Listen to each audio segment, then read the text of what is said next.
Este es tu espacio, un podcast donde conversaremos con bomberos, policías, sanitarios, con todo aquel que tenga pasión por el mundo de las emergencias. Esto es Turno de Guardia con Juan Antonio Santos. Para todo aquel que la haya dado al play, debería de saber que hoy me acompaña en turno de guardia un compañero de Cádiz, que ahora nos contará cuántos servicios ha tocado y en cuántos ha trabajado, porque no es muy habitual estar en varios servicios, ya es bastante difícil estar en uno como para estar en varios. Él es Jaime Navarro. Buenas, ¿qué tal? ¿Cómo estás? Un placer, Juan Antonio, por estar aquí. La verdad que encantado. El placer es mío. No, hombre, a mí por la invitación. Para que la gente te conozca un poco, porque muchos compañeros te conocerán de las formaciones que haces, tanto nacional como internacional, que en gran parte es por lo que has venido, y no por la relación que tengamos personal ni nada de eso, no es porque haya confianza, sino porque tú estás ahora mismo en Cádiz, pero... Estoy en Cádiz, sí, aquí en el consorcio de Cádiz, desde agosto. ¿Y antes? El verano pasado. Y antes estuve en el consorcio de Málaga. ¿Y antes? En Ronda. Y antes en el Ayuntamiento de Madrid. Vale. Y antes en el consorcio de Cádiz. Previamente. Y entre medias también estaba en una planta termosolar de bomberos. O sea. Bueno, y ahora mismo, ¿contento?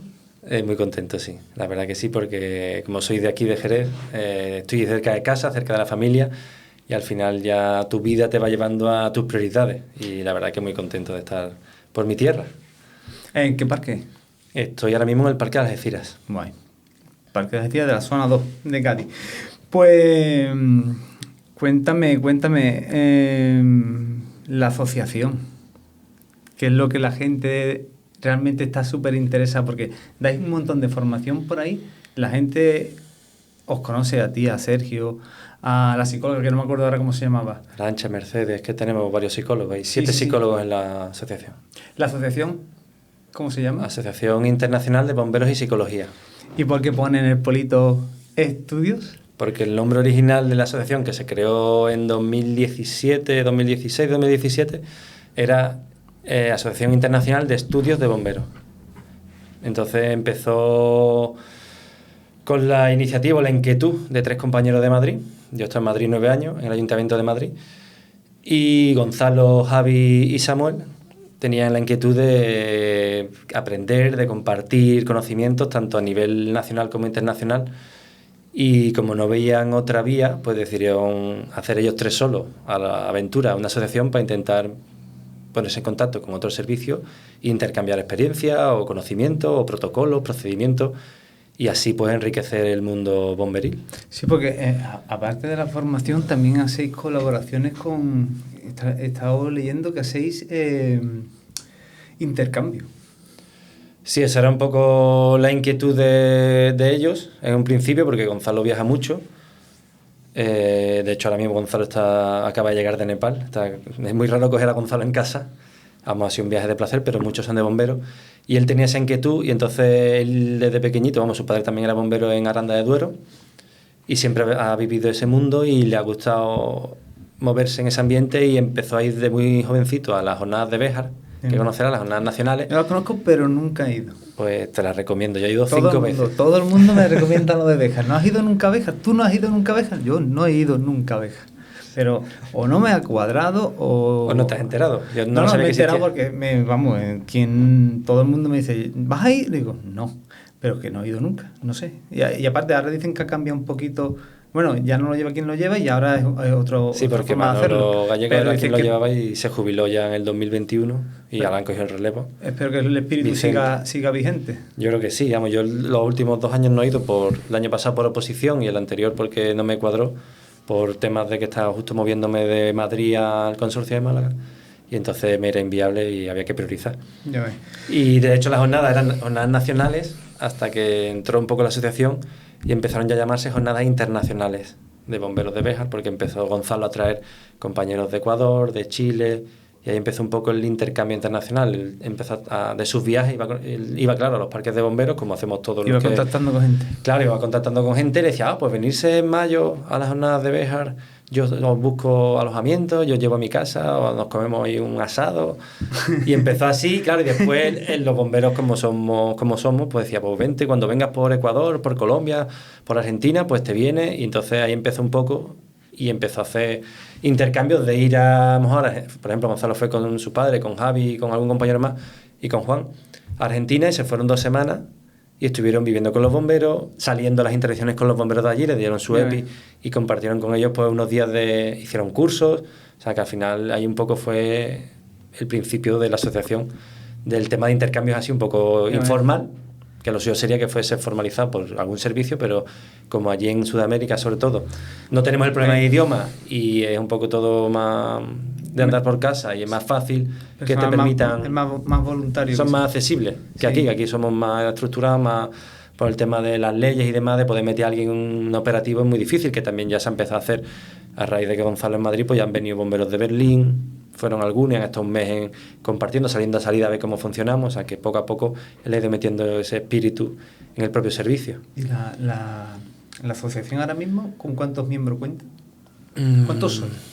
Seguro no te lo puedo decir, pero rondamos los 40, 42, sobre ese número andamos 40. Más o menos, te diría que el 80%, o sea, 20 y largos, somos bomberos de diferentes puntos de España. Además, es verdad que el grueso son bomberos del Ayuntamiento de Madrid, que es donde se creó, y eran compañeros míos, pero después ya hay bomberos de A Coruña, bomberos de Bilbao, de Guipúzcoa, de Cádiz, de Cáceres, de Ciudad Real. Entonces vamos a ir sumando poco a poco, también según vamos dando cursos y formaciones, pues hay gente que se interesa y dice, mira, pues me apetecería estar con vosotros, y ahí vamos. Y la verdad que es muy gratificante poder aportar tu granito de arena en ciertas cosas. También hemos hecho proyectos internacionales. Por ejemplo, yo estuve involucrado en uno con varios compañeros entre 2018 y 2021 de un proyecto de la Unión Europea. Ajá. Que era con los bomberos de Turquía, de Konya y de Bursa. Sí, lo estaba viendo, sí. Para hacer una web para darle formación a los bomberos voluntarios de las zonas remotas de Turquía, de esas 2 provincias, de esas 2 comarcas. Entonces nosotros estábamos bomberos de Alemania, bomberos de Rumanía, bomberos de España, que éramos nuestra asociación, y bomberos de esas 2 poblaciones de Turquía. Y repartimos el trabajo y vamos haciendo según el itinerario que teníamos de cosas que realizar en el proyecto. Con nuestras reuniones, había reuniones en Alemania, reuniones en Turquía, Rumanía y Madrid. Vaya. Y íbamos haciendo nuestras quedadas y íbamos viendo cómo iba el progreso del proyecto. Por ejemplo, a nosotros nos tocó todo el tema de material básico de bomberos, de hacer fotografías, vídeos de cómo se utiliza la motosierra, porque claro, eso es para llegar a gente que está viviendo en una aldea remota y que no puede desplazarse, por ejemplo, a Estambul o a Konya o a Bursa, que son ciudades bastante grandes también, para recibir esa formación, porque no tienen medios, pero claro, necesitan, como dijésemos, la protección civil de aquí. En algunos pueblos pequeños, pues allí son bomberos voluntarios, y era un poco para, con la tecnología que hay hoy en día, pues hacerle llegar esa información. Y de hecho, por ejemplo, tuvimos una semana de convivencia en Turquía en el 2020, fue justo una semana antes que nos cerrasen por el COVID. Yeah. Y la verdad que fue muy gratificante, porque eran 5 días y cada día uno de los grupos, o sea, de los bomberos, pues hacía unos talleres. Ajá. O sea, los de Rumanía hicieron sus talleres, al día siguiente lo hicimos los españoles, al siguiente los turcos, y la verdad que fue muy guay. Después nos enseñaron también parte de la cultura turca, y la verdad que fue una semana de convivencia muy gratificante, y la verdad que yo entiendo que estuvo súper bien. Todo lo que hacéis es en vuestro tiempo libre. Correcto, tiempo libre y con nuestro dinero muchas veces, por ejemplo... Vuestros recursos económicos son los vuestros, porque la asociación cuenta con algún tipo de... Nosotros no tenemos una cuota, como cualquier asociación, normal, vamos. Y lo lógico, normal. Sí, una cuota básica bueno no. para cubrir gastos ahora también de la web, del asesor. Y es verdad que ahora, como estamos muy lanzados con la formación, pues la formación sí o sea, lógicamente es remunerada, y de ahí siempre hay un porcentaje, que es un 25%, va para la asociación. Claro. Para, por ejemplo, comprar uniformes si hacen falta para nuevos integrantes, o para pagar alguna cosa y demás. Qué bien. Pero sí, y por ejemplo en el proyecto europeo sí teníamos un dinero del proyecto que era para financiar los vuelos y demás, o para cuando venían los compañeros, por ejemplo, a Madrid, pues nosotros con ese dinero teníamos un presupuesto para pagarle el hotel, las dietas y demás, para que no hubiese gasto. Después, si tú querías cenarte en un sitio más especial, pues ya eso recorría a tu cargo, pero bueno. Y para ser miembro de la asociación hace falta... ¿Qué hacéis para ser miembro? Llamo y y entro en la asociación? ¿O me pedís un currículum, me pedís, no sé, una especialidad, un idioma? O entiendo que si hacéis algo internacional, siempre que no sé, habla hispana. Claro, cuando se ha hecho el proyecto de Turquía, lógicamente los que nos involucramos en el proyecto era gente que teníamos por lo menos un nivel B1 de inglés, un mínimo. O sea, había gente un poco más verde, pero al final también vas a otros países y te das cuenta que tampoco el nivel de inglés que sea... Que a lo mejor hay uno o dos que controlan, pero el resto son gente que chapurrea. Pero al final te entiendes. O sea, si tú tienes ganas y tú tienes interés, No, sí.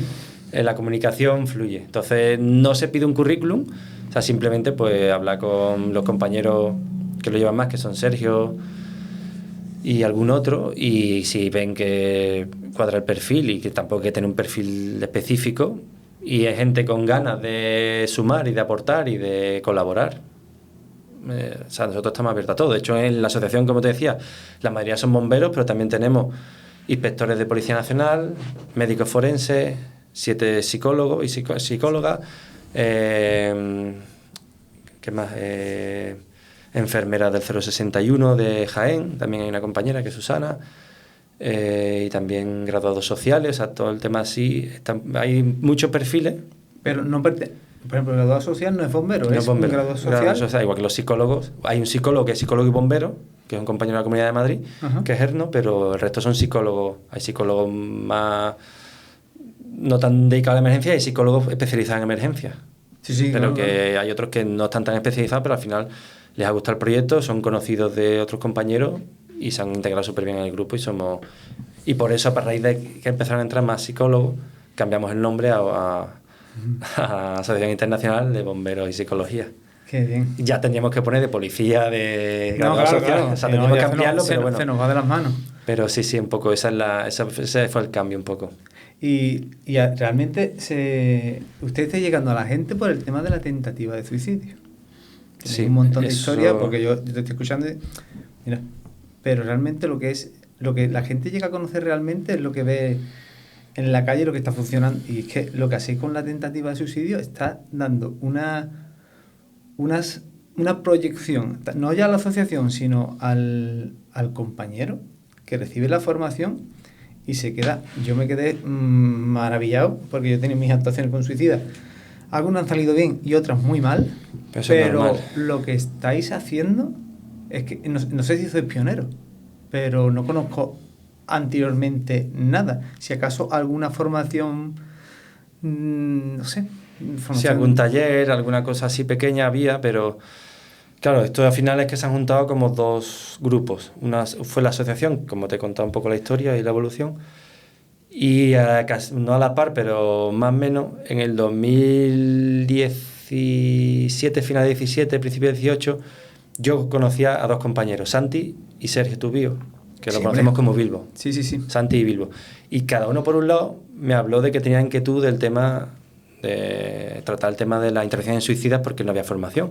Y es verdad que en Madrid hay muchísimas intervenciones, casi a diario en todas las... Cada día más. Hay 13, sí, cada día más. Bueno, ahora si quieres hablamos un poco de números y de tal. Sí, tranquilamente, pero bueno, para poneros un poco en contexto de la situación.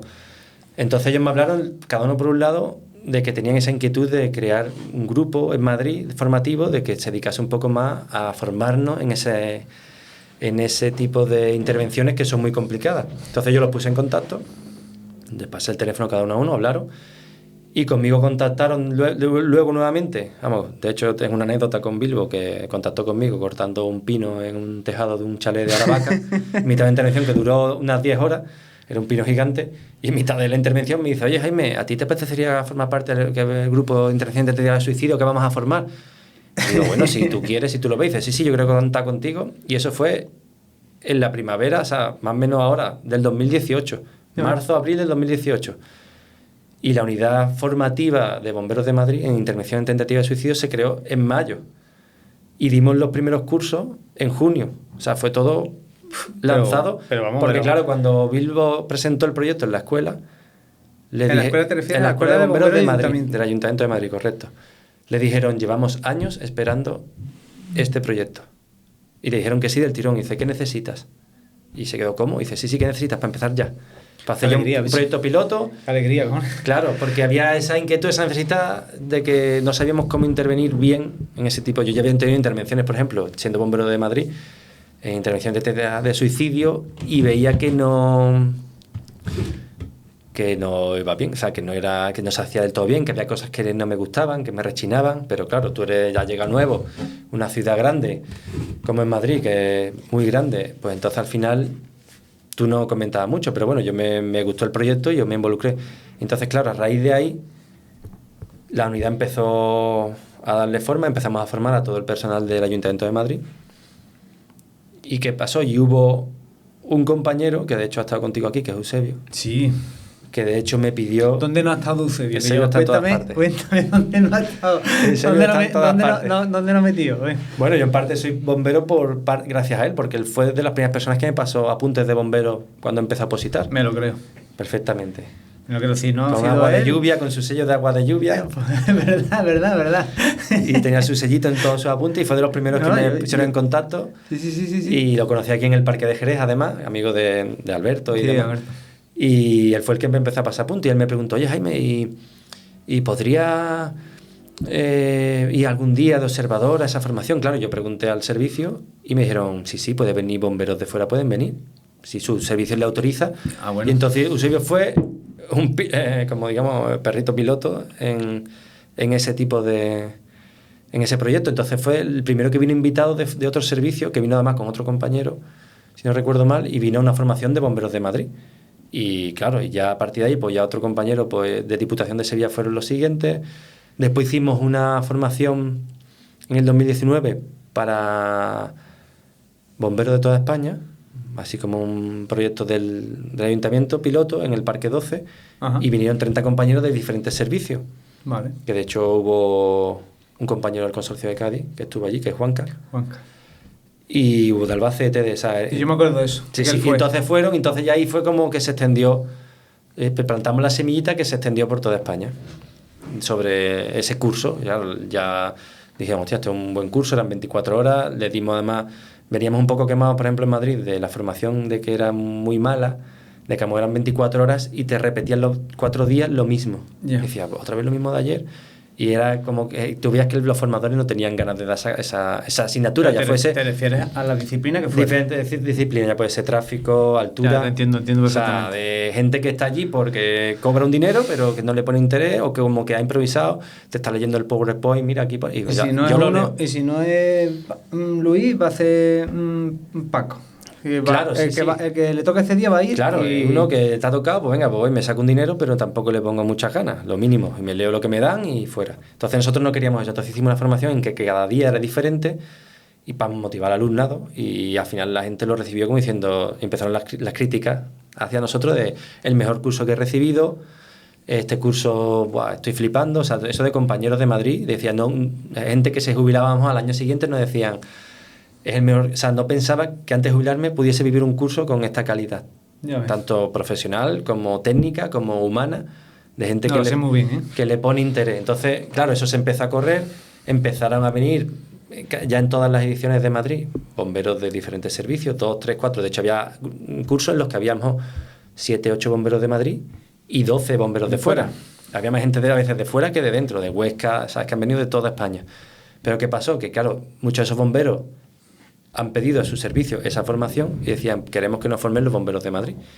Pero ¿qué pasa? Que el bombero de Madrid como tal no puede formar fuera de su municipio. Formador, claro, no tiene presupuesto para ir fuera. Entonces, claro, ahí juntamos la asociación y la unidad de tentativa de suicidio del Ayuntamiento de Madrid. Entonces, muchos de los miembros de esa unidad, en los que estaba yo, que ahora ya no estoy porque no estoy en el Ayuntamiento, estábamos en la unidad ya, o sea, en la asociación, y algunos los reincorporamos, como Sergio Tubío, Santi... Y entonces, a partir de ahí, ya con la asociación sí hemos podido abrir ese campo a formar a bomberos de España y de Sudamérica, porque también hemos dado el salto del charco. La unidad, cuando tú pertenecías a la unidad de tentativa, ¿la unidad cómo se llamaba? Unidad de... Tentativa de suicidio, ITS. Vale. ¿Había un suicida y se localizaba el personal de la unidad? No. En Madrid las unidades son unidades formativas. Vale. O sea, están los especialistas en tráfico, especialistas en incendios, pero son unidades formativas. Operativa solo había una, que no sé si ya sigue operativa, que era la de buceo. Pero como tentativa de suicidio no era una unidad operativa, pero lógicamente, como ya empezamos el grupo, creo que éramos 16 en la unidad, Ahora son 30 y tantos, porque al final también hay gente que entra, sale. Yo me tuve que salir, normal, lógicamente, claro. me salí de Ciclo de la de la vida, institución, ciclo de la vida laboral. de esa organización, me tuve que salir, pero bueno, sigo, Claro. soy parte, me consigo parte ya porque yo fui uno de los, digamos, socios fundadores en una parte. Entonces no se nos llamaba, pero sí es verdad que si tú estabas de guardia y era tu parque, todo el mundo te miraba a ti. Decía, ha salido en intervención, Jaime, al camión, o Sergio, al camión. Después es verdad que había compañeros que decían, yo también quiero intentarlo, porque ya habían recibido el curso y al final es verdad que tú no podías, a veces tú decías, no, voy yo. Yo me ofrecía voluntario, pero si me decían, no, yo quiero hacerlo, pues adelante, que al final esto es un trabajo en equipo y todos tenemos que crecer. Si yo hago todo y el resto no deja hacer nada, pues al final no dejo evolucionar a mis compañeros. Y eso no es el proyecto. No se puede ser imprescindible nunca. Es una intervención que impresiona, que da miedo, hay que decirlo así, porque no sabéis cómo afrontarla, pero es verdad que nosotros en el curso damos muchas herramientas y conocimientos para que el miedo, el estrés que tú sufres como rescatador sea menor y puedas afrontarlo con más garantía. Pero no es fácil. ¿Antes de estar formado tuviste alguna intervención? Sí. ¿Y qué? Mal. Muy mal. La mía fue muy pésima. Mal. O sea, no salieron todas mal, pero veías que eso no era lo correcto. Por ejemplo, recuerdo la primera que tuve era una persona subida al tejado de una iglesia, súper nerviosa, súper airada, y el que al final se subió a negociar fue el suboficial, que era el que tenía que organizar a todo el tren de salida, que en Madrid es bastante grande. Uh-huh. Son 4 vehículos con 16 personas, o sea, es muy grande. Entonces al final se subió él en la cesta, la persona pidió un teléfono, se le facilitó, pidió que viniese su expareja, se llevó la expareja. Entonces yo veía cosas que allí digo, esto puede acabar muy mal.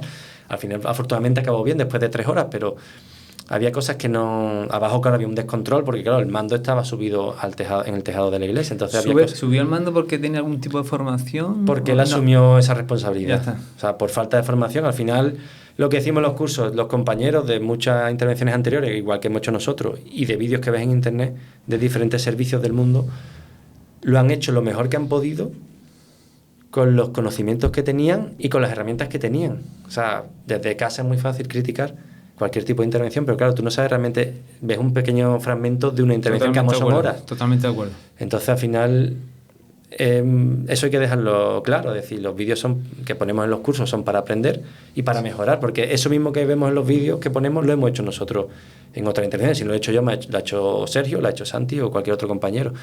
Entonces, la cosa es aprender de los errores, como en cualquier otro tipo de intervención, pero claro, de esta teníamos muchos errores porque la formación era 0. Es verdad que, por ejemplo, en Madrid hay colchones de salvamento, muchos, pero es lo único que se explicaba, y además se explicaba mal. Después nosotros con la unidad hemos dado muchas vueltas y ya sabemos explicarlos perfectamente para que se desplieguen lo más rápido posible, cómo los movemos, con seguridad para que no nos pueda caer algún objeto que pueda caer sin querer o que la persona se precipite y pueda provocar otro herido. Entonces, yo he escuchado que los colchones de salvamento no son tan útiles como parecen, pero en lo de Valencia saltaron los compañeros y más o menos funcionó. Los colchones son colchones de salvamento realmente. Porque sí, pero dice, son colchones para suicidas, no, son colchones de salvamento. Sí. Es como un recurso más. Sí. Y son para, por ejemplo, de Valencia. Esos colchones están amortizados. Es ideal para eso. Realmente es para evacuar un edificio. Lo que cueste ha sido barato. Es ponerlo porque si los accesos por escaleras no son factibles, para que la gente pueda saltar, como se hacía antiguamente con una manta. Uh-huh. Y que los bomberos tenían sus mantas de una tela un poco más resistente y con asas para poder hacer esos saltos, o unas mangas que tú habrás visto en algunos museos que se metían, pues eso es lo mismo, y esos colchones son para eso realmente, para que la gente salte voluntariamente, pero en la tentativa de suicidio se colocan por si se produce una caída que no tenga consecuencias fatales, ya sea por una caída accidental o voluntaria de la persona, pero intentar evitar que se consume ese intento. Sí, porque voy a decir una tontería, esa escena de arma letal que salta con el tío esposado, eso habrá gente que considere que eso es... De hecho, es que me comentas ese vídeo, me hace gracia porque ese vídeo lo hemos puesto en muchas formaciones, claro, yo lo sé. Un poco para romper el hielo, pero que al final en la vida real han pasado esas situaciones, porque por ejemplo, uno de los miedos que hay contra el suicidio es que la gente piensa que es un delito. Vale. Y el suicidio no es delito. Pero, por ejemplo, la incitación al suicidio sí es delito. Vale. Y por ejemplo, en ese vídeo incitación al incita suicidio. porque dice, venga, salta, no tienes lo que hay que tener. Eso sí puede ser delito. O se ve algún vídeo también que se empuja a una persona. Entonces, eso son cosas, mitos que también en las formaciones, porque la gente tiene un poco, o sea, los compañeros tienen un poco de lío con el tema de la competencia y dónde pueden llegar, que amo tanto ellos como policía como sanitarios. Es un mundo que, o sea, el suicidio siempre ha sido tabú, y es tabú, en cierto modo. Lo sigue siendo, de hecho,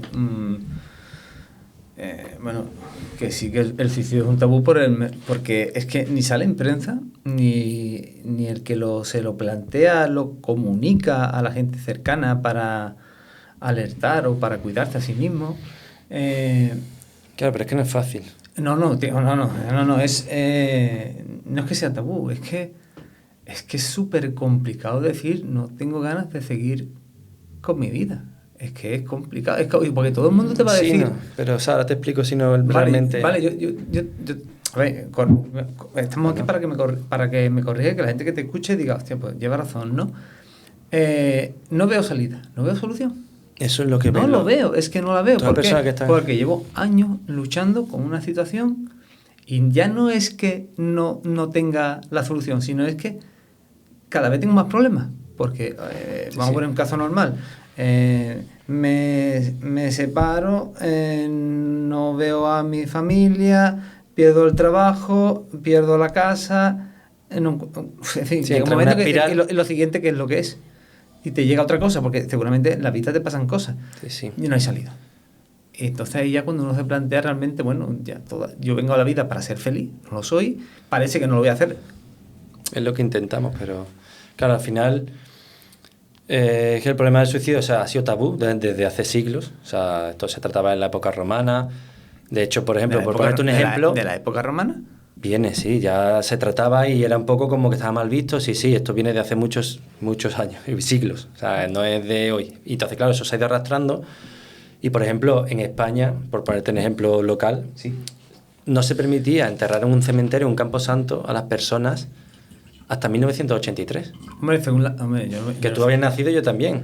Y eso fue hace 3 días, como quien dice. O sea, no hace ya unos cuantos años, 40 años, pero que hasta hace 40 años las personas que se certificaban que habían fallecido por suicidio no podían enterrarse en el campo. Porque la religión no permite Exactamente, lo veían mal, lo veía como un pecado. Es pecado al infierno, de hecho.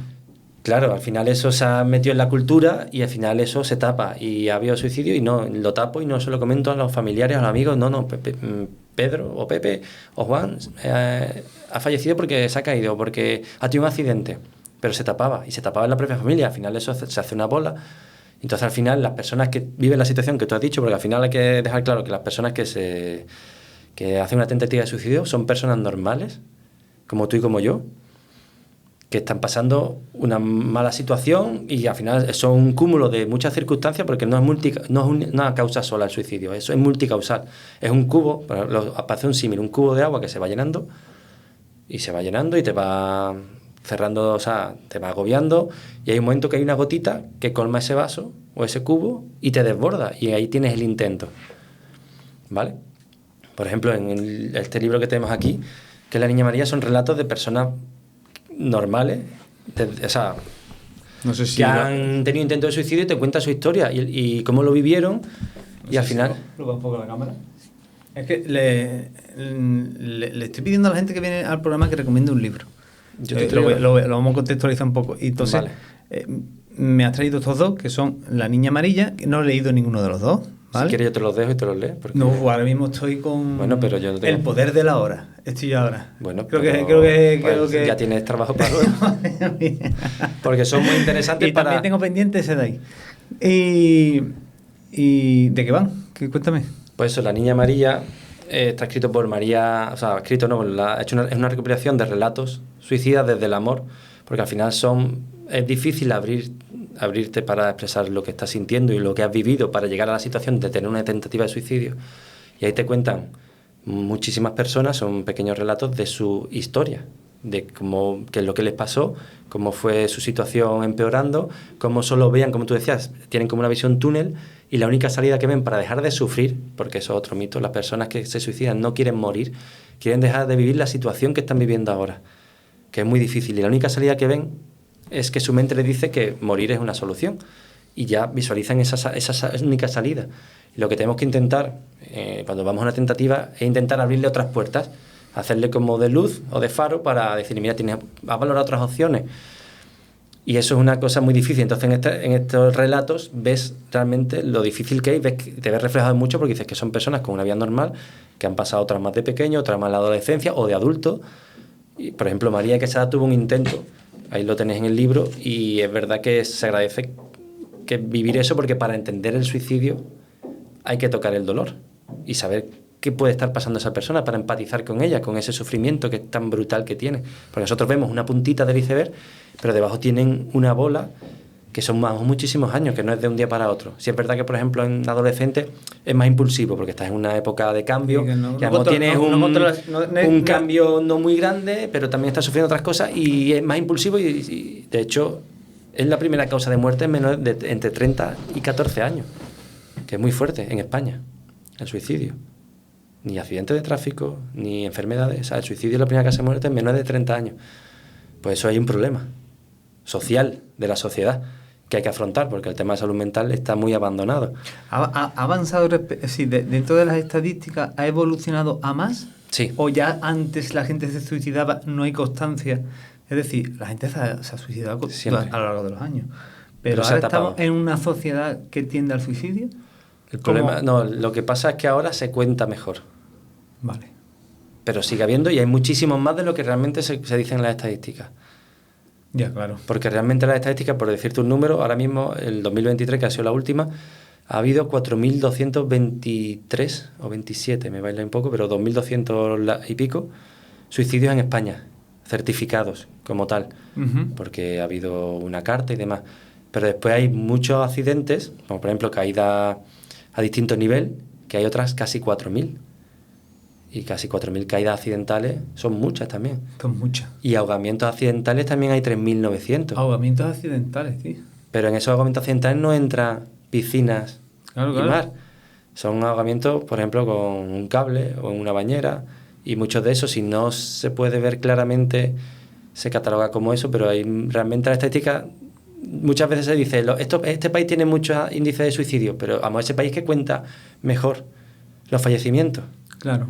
Y es verdad que siguen subiendo. O sea, hace 2 años eran 4.003, después fueron 4.097, y este año estamos en 4.223 y la curva sigue subiendo porque también se está haciendo más visible, que es verdad, y eso, la visibilidad y la hora de suicidio es prevención. Esto que estamos haciendo hoy es prevención de suicidio, porque hay gente que está preocupada por el tema. Esperemos. Por ejemplo, La Niña Amarilla también es una asociación que lucha contra el suicidio. O sea, no solo el título del libro, sino también tiene hecho una asociación que visibiliza este problema y hace talleres y hace conferencias, y hay personas sus equipos que ayudan a otras personas que están viviendo esa situación, y entonces son gente que ha vivido esa situación tan extrema y quiere aportar su granito para que haya personas que vean que hay salida. O sea, que no el túnel, sí, tienes esa luz ahí al final y ves como la única opción, pero que hay otras opciones que a lo mejor no has valorado, porque cuando tienes una crisis tu mente se te cierra y al final usar, digamos, la parte del cerebro más animal, y es sobrevivir y quieres salir de ese sufrimiento. Claro, entonces solo ves. Y para sobrevivir solo hay 3 opciones: o correr, o huir, esconderte o luchar.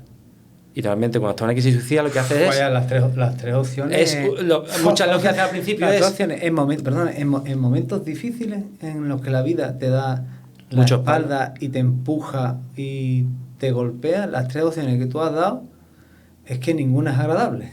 Porque huir, luchar y esconderte... Sí, claro, pero al final es lo que veis. Al final lo que suelen salir es huir y salir de esa situación, y es porque se escuchan muchos relatos o gente que ha sobrevivido que al final te dicen: lo que quiero es dejar de vivir esta situación, quiero estar tranquila o tranquilo. Yeah. Y dice: porque es que quiero descansar. Y decía: pero claro, a lo mejor no han pedido ayuda o no han sabido cómo pedirla, o la han pedido y han recibido una mala ayuda, porque como el sistema de salud mental no funciona del todo bien, pues claro, al final si vas 2 veces al médico, te deriva a un psicólogo, que a te ha tocado uno que no es un gran profesional, como en todos los servicios. Y no dice, es más adecuado, no es más claro, vamos a dejarlo ahí. Sí, hay de todo en todos los servicios, igual que hay bomberos buenos y bomberos malos. Pues al final, sí. Más profesionales, menos profesionales. Totalmente de acuerdo. Entonces, igual, si tú hayas tenido mala experiencia, pues dices: mira, pues yo no. O pides ayuda a un familiar, le comenta: mira, estoy pasando una racha. No pasa nada. Que muchas veces ya tenemos todos nuestros problemas del día a día, que alguien te venga y te cuente sus problemas, pues dices tú, ahora me va a contar que la deja con la novia, que... Y tú dices, venga, no pasa nada, nos vamos de fiesta. Y a esa persona no necesita irse de fiesta ese día, necesita que te sientes con él y que le escuches, porque al final lo que nosotros proponemos en los cursos que damos con la asociación es la escucha activa. Y de hecho nos han dicho muchas personas que hemos sacado de la tentativa, nos han dado las gracias, decir, eres la primera persona que me escucha en 2 años, en 3 años, en 5 años. Y has estado hablando encima de un tejado, encima de una cornisa, y es muy triste que alguien te diga eso, y después tú le ves y dices, tienes familiares, tienes amigos, pero al final tienen un sentimiento de soledad porque se sienten incomprendidos, porque como es una cosa mala, tabú, pues se van escondiendo, se van cerrando, y al final el hablar es decir, mira, es que esto hay que romperlo, cada vez se habla más en los medios de comunicación, claro, hay que hablar bien, por ejemplo, te mandé una guía de buenas prácticas de cómo poner noticias, pero claro, hay noticias que son buenas, están bien hechas, y otras que lo que pueden hacer es lo que se conoce como el efecto llamada, que puede decir, no, es que si pongo una noticia va a ser efecto llamada y va a haber muchísimo suicidio, pero eso es de una novela que hubo en el siglo XVIII. Eso es otra leyenda urbana. No, eso es real. No, que es una leyenda urbana que hace efecto llamada. Sí, eso sí, esa es real, pero tiene su contraefecto. Está el efecto Werther, que es el efecto llamada, que quería comentar de la novela de Goethe, un escritor alemán famoso, que hizo una novela de las desdichas o los problemas del joven Werther, y es un chico que se enamora y al final, por mal de amores, que la chica no le correspondía y no quería nada con él, pues el chico se suicida. Entonces, como era el principio de la época romántica, pues mucha gente que leyó ese libro se suicidó exactamente igual que el protagonista del libro. Entonces ahí se creó el efecto llamada, estudiado por un psicólogo, y tenía su eso de ser, que si tú dices, una persona se ha suicidado en tal sitio, este método, eso sí hace efecto llamada, porque le estás proponiendo una opción a gente que lo está pasando mal. Eso no se puede hacer. Por ejemplo, una cosa que no se puede hacer es decir el método que se ha utilizado, ni decir el sitio. O sea, se tiene que hablar del suicidio, pero dando los detalles mínimos y no simplificando el problema, diciendo, se ha suicidado por la crisis económica. No, detrás hay mucho más seguro, para problemas familiares o fallecimientos de familiares. O sea, es un cúmulo, como te comentaba antes. Y después está el efecto Papageno, que es lo contrario, que es, Papageno es el protagonista de la flauta mágica de Mozart, que también es del siglo XVIII. Tengo ni idea, ¿no? Sí, bueno, es para un poco de culturilla. No, genial. Y Papageno era el protagonista, que igual fue también como un mal de amores, y pensó que iba a quitarse la vida, iba a suicidarse, pero unos amiguitos suyos del bosque, de esa historia, se ponen a hablar con él y le dan alternativas. Y gracias a esas alternativas no se suicida. Entonces, si se habla de suicidio, como hicieron los amigos de Papageno, pues se previene el suicidio. Entonces está el efecto Werther y el efecto Papageno. Entonces lo suyo es tirar del efecto Papageno para hablar bien, hacerlo visible, hablando normal, y que la gente que lo está sufriendo, que tiene esa ideación, sepa que la gente puede hablar, porque no le van a tratar como un bicho raro, decir, no, eres un enfermo mental. Eso es otro mito. O sea, son personas normales que están pasando una mala racha, una depresión, pero son personas como tú y como yo. De hecho, el 50%, o sea, no sé si la estadística era 1 de cada 4 va a pensar seriamente suicidarse. Entonces, si tú y yo somos 2, pues a lo mejor son nuestras parejas. De nosotros 4, con nuestras parejas, uno de los 4, en un momento de su vida se ha planteado el suicidarse. Vamos, después la ha obviado porque ha cambiado la situación, o ha pedido ayuda, o ha cambiado las circunstancias, pero que eso es... O sea, por cada intento, por cada suicidio consumado, hay 20 intentos de suicidio. Es lo que te dicen todas las estadísticas a nivel mundial. Oye, y a nivel estadística, ¿España cómo está? Pues la verdad es que no lo he comparado mucho. O sea, es verdad que también influye la cultura. Por ejemplo, en Japón culturalmente está como mejor visto el suicidio por el tema de los samuráis. En otros países nórdicos... Sí, pero por la pérdida del honor y toda esa historia, sí, imagino. Entonces está como más culturizado, como es una cosa de honor y como no está tan mal visto. De hecho, hay un bosque de los suicidios que la gente va allí. Es diferente. Por ejemplo, en los países nórdicos se cuenta mejor también, pero hay más suicidios por el tema de ¿cómo se dice esta palabra? Cosas de protección, ¿vale?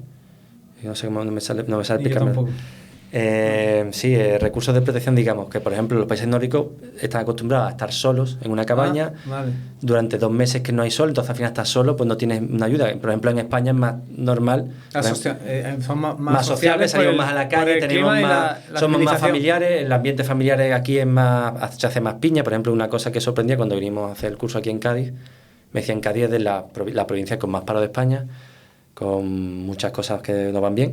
No, y me decían, mucho. Pero tiene los índices de los más bajos de España. Claro. Por ejemplo, eso sí lo comparamos. Y me decían, ¿por qué? Y digo, pues mira, pues aquí, desde que pasan las Navidades, empiezan los carnavales, la Semana Santa, la feria, la verbena, la romería, y no acaba hasta noviembre. Y cuando llega noviembre empiezan las zambombas. No da tiempo. Y entonces al final, y es verdad que se hacen muchas barbacoas familiares, de quedar con los familiares, con los amigos. Se hace mucha piña, que en otros países cumples 18 y te vas de casa. Y ya como tu familia como que es otro plano que se queda allí. Y aquí es verdad que se hace más piña y eso es un factor de protección, que no me salía. Vale. El factor de protección, por ejemplo, que también el año pasado estuve en Colombia y me lo comentaron, y dice, aquí no hay mucho, y me hablaron de eso, de que aquí la gente se apoya mucho unos a otros. Entonces es verdad que si tú tienes un círculo que te escucha y te apoya, pues es verdad que ese índice baja, porque te sientes arropado y entendido sobre todo, que es una de las cosas que suele fallar. ¿Y tú qué opinas de la gente que dice que el que se suicida lo hace por cobardía? Eso es muy difícil. Primero es lo que me comentábamos antes, hablar desde el sillón es muy difícil decir por qué lo hace una persona, y yo no creo que sea cobarde. De hecho, un ejemplo que pone Sergio siempre en los cursos es de una chica que saltó y sobrevivió. Y lo que comentó es que dijo, yo lo que sentía justo antes de saltar era pena por mí. Decir, me da pena tener que llegar a esta situación para poder cambiar lo que estoy viviendo. O sea, realmente no son cobardes.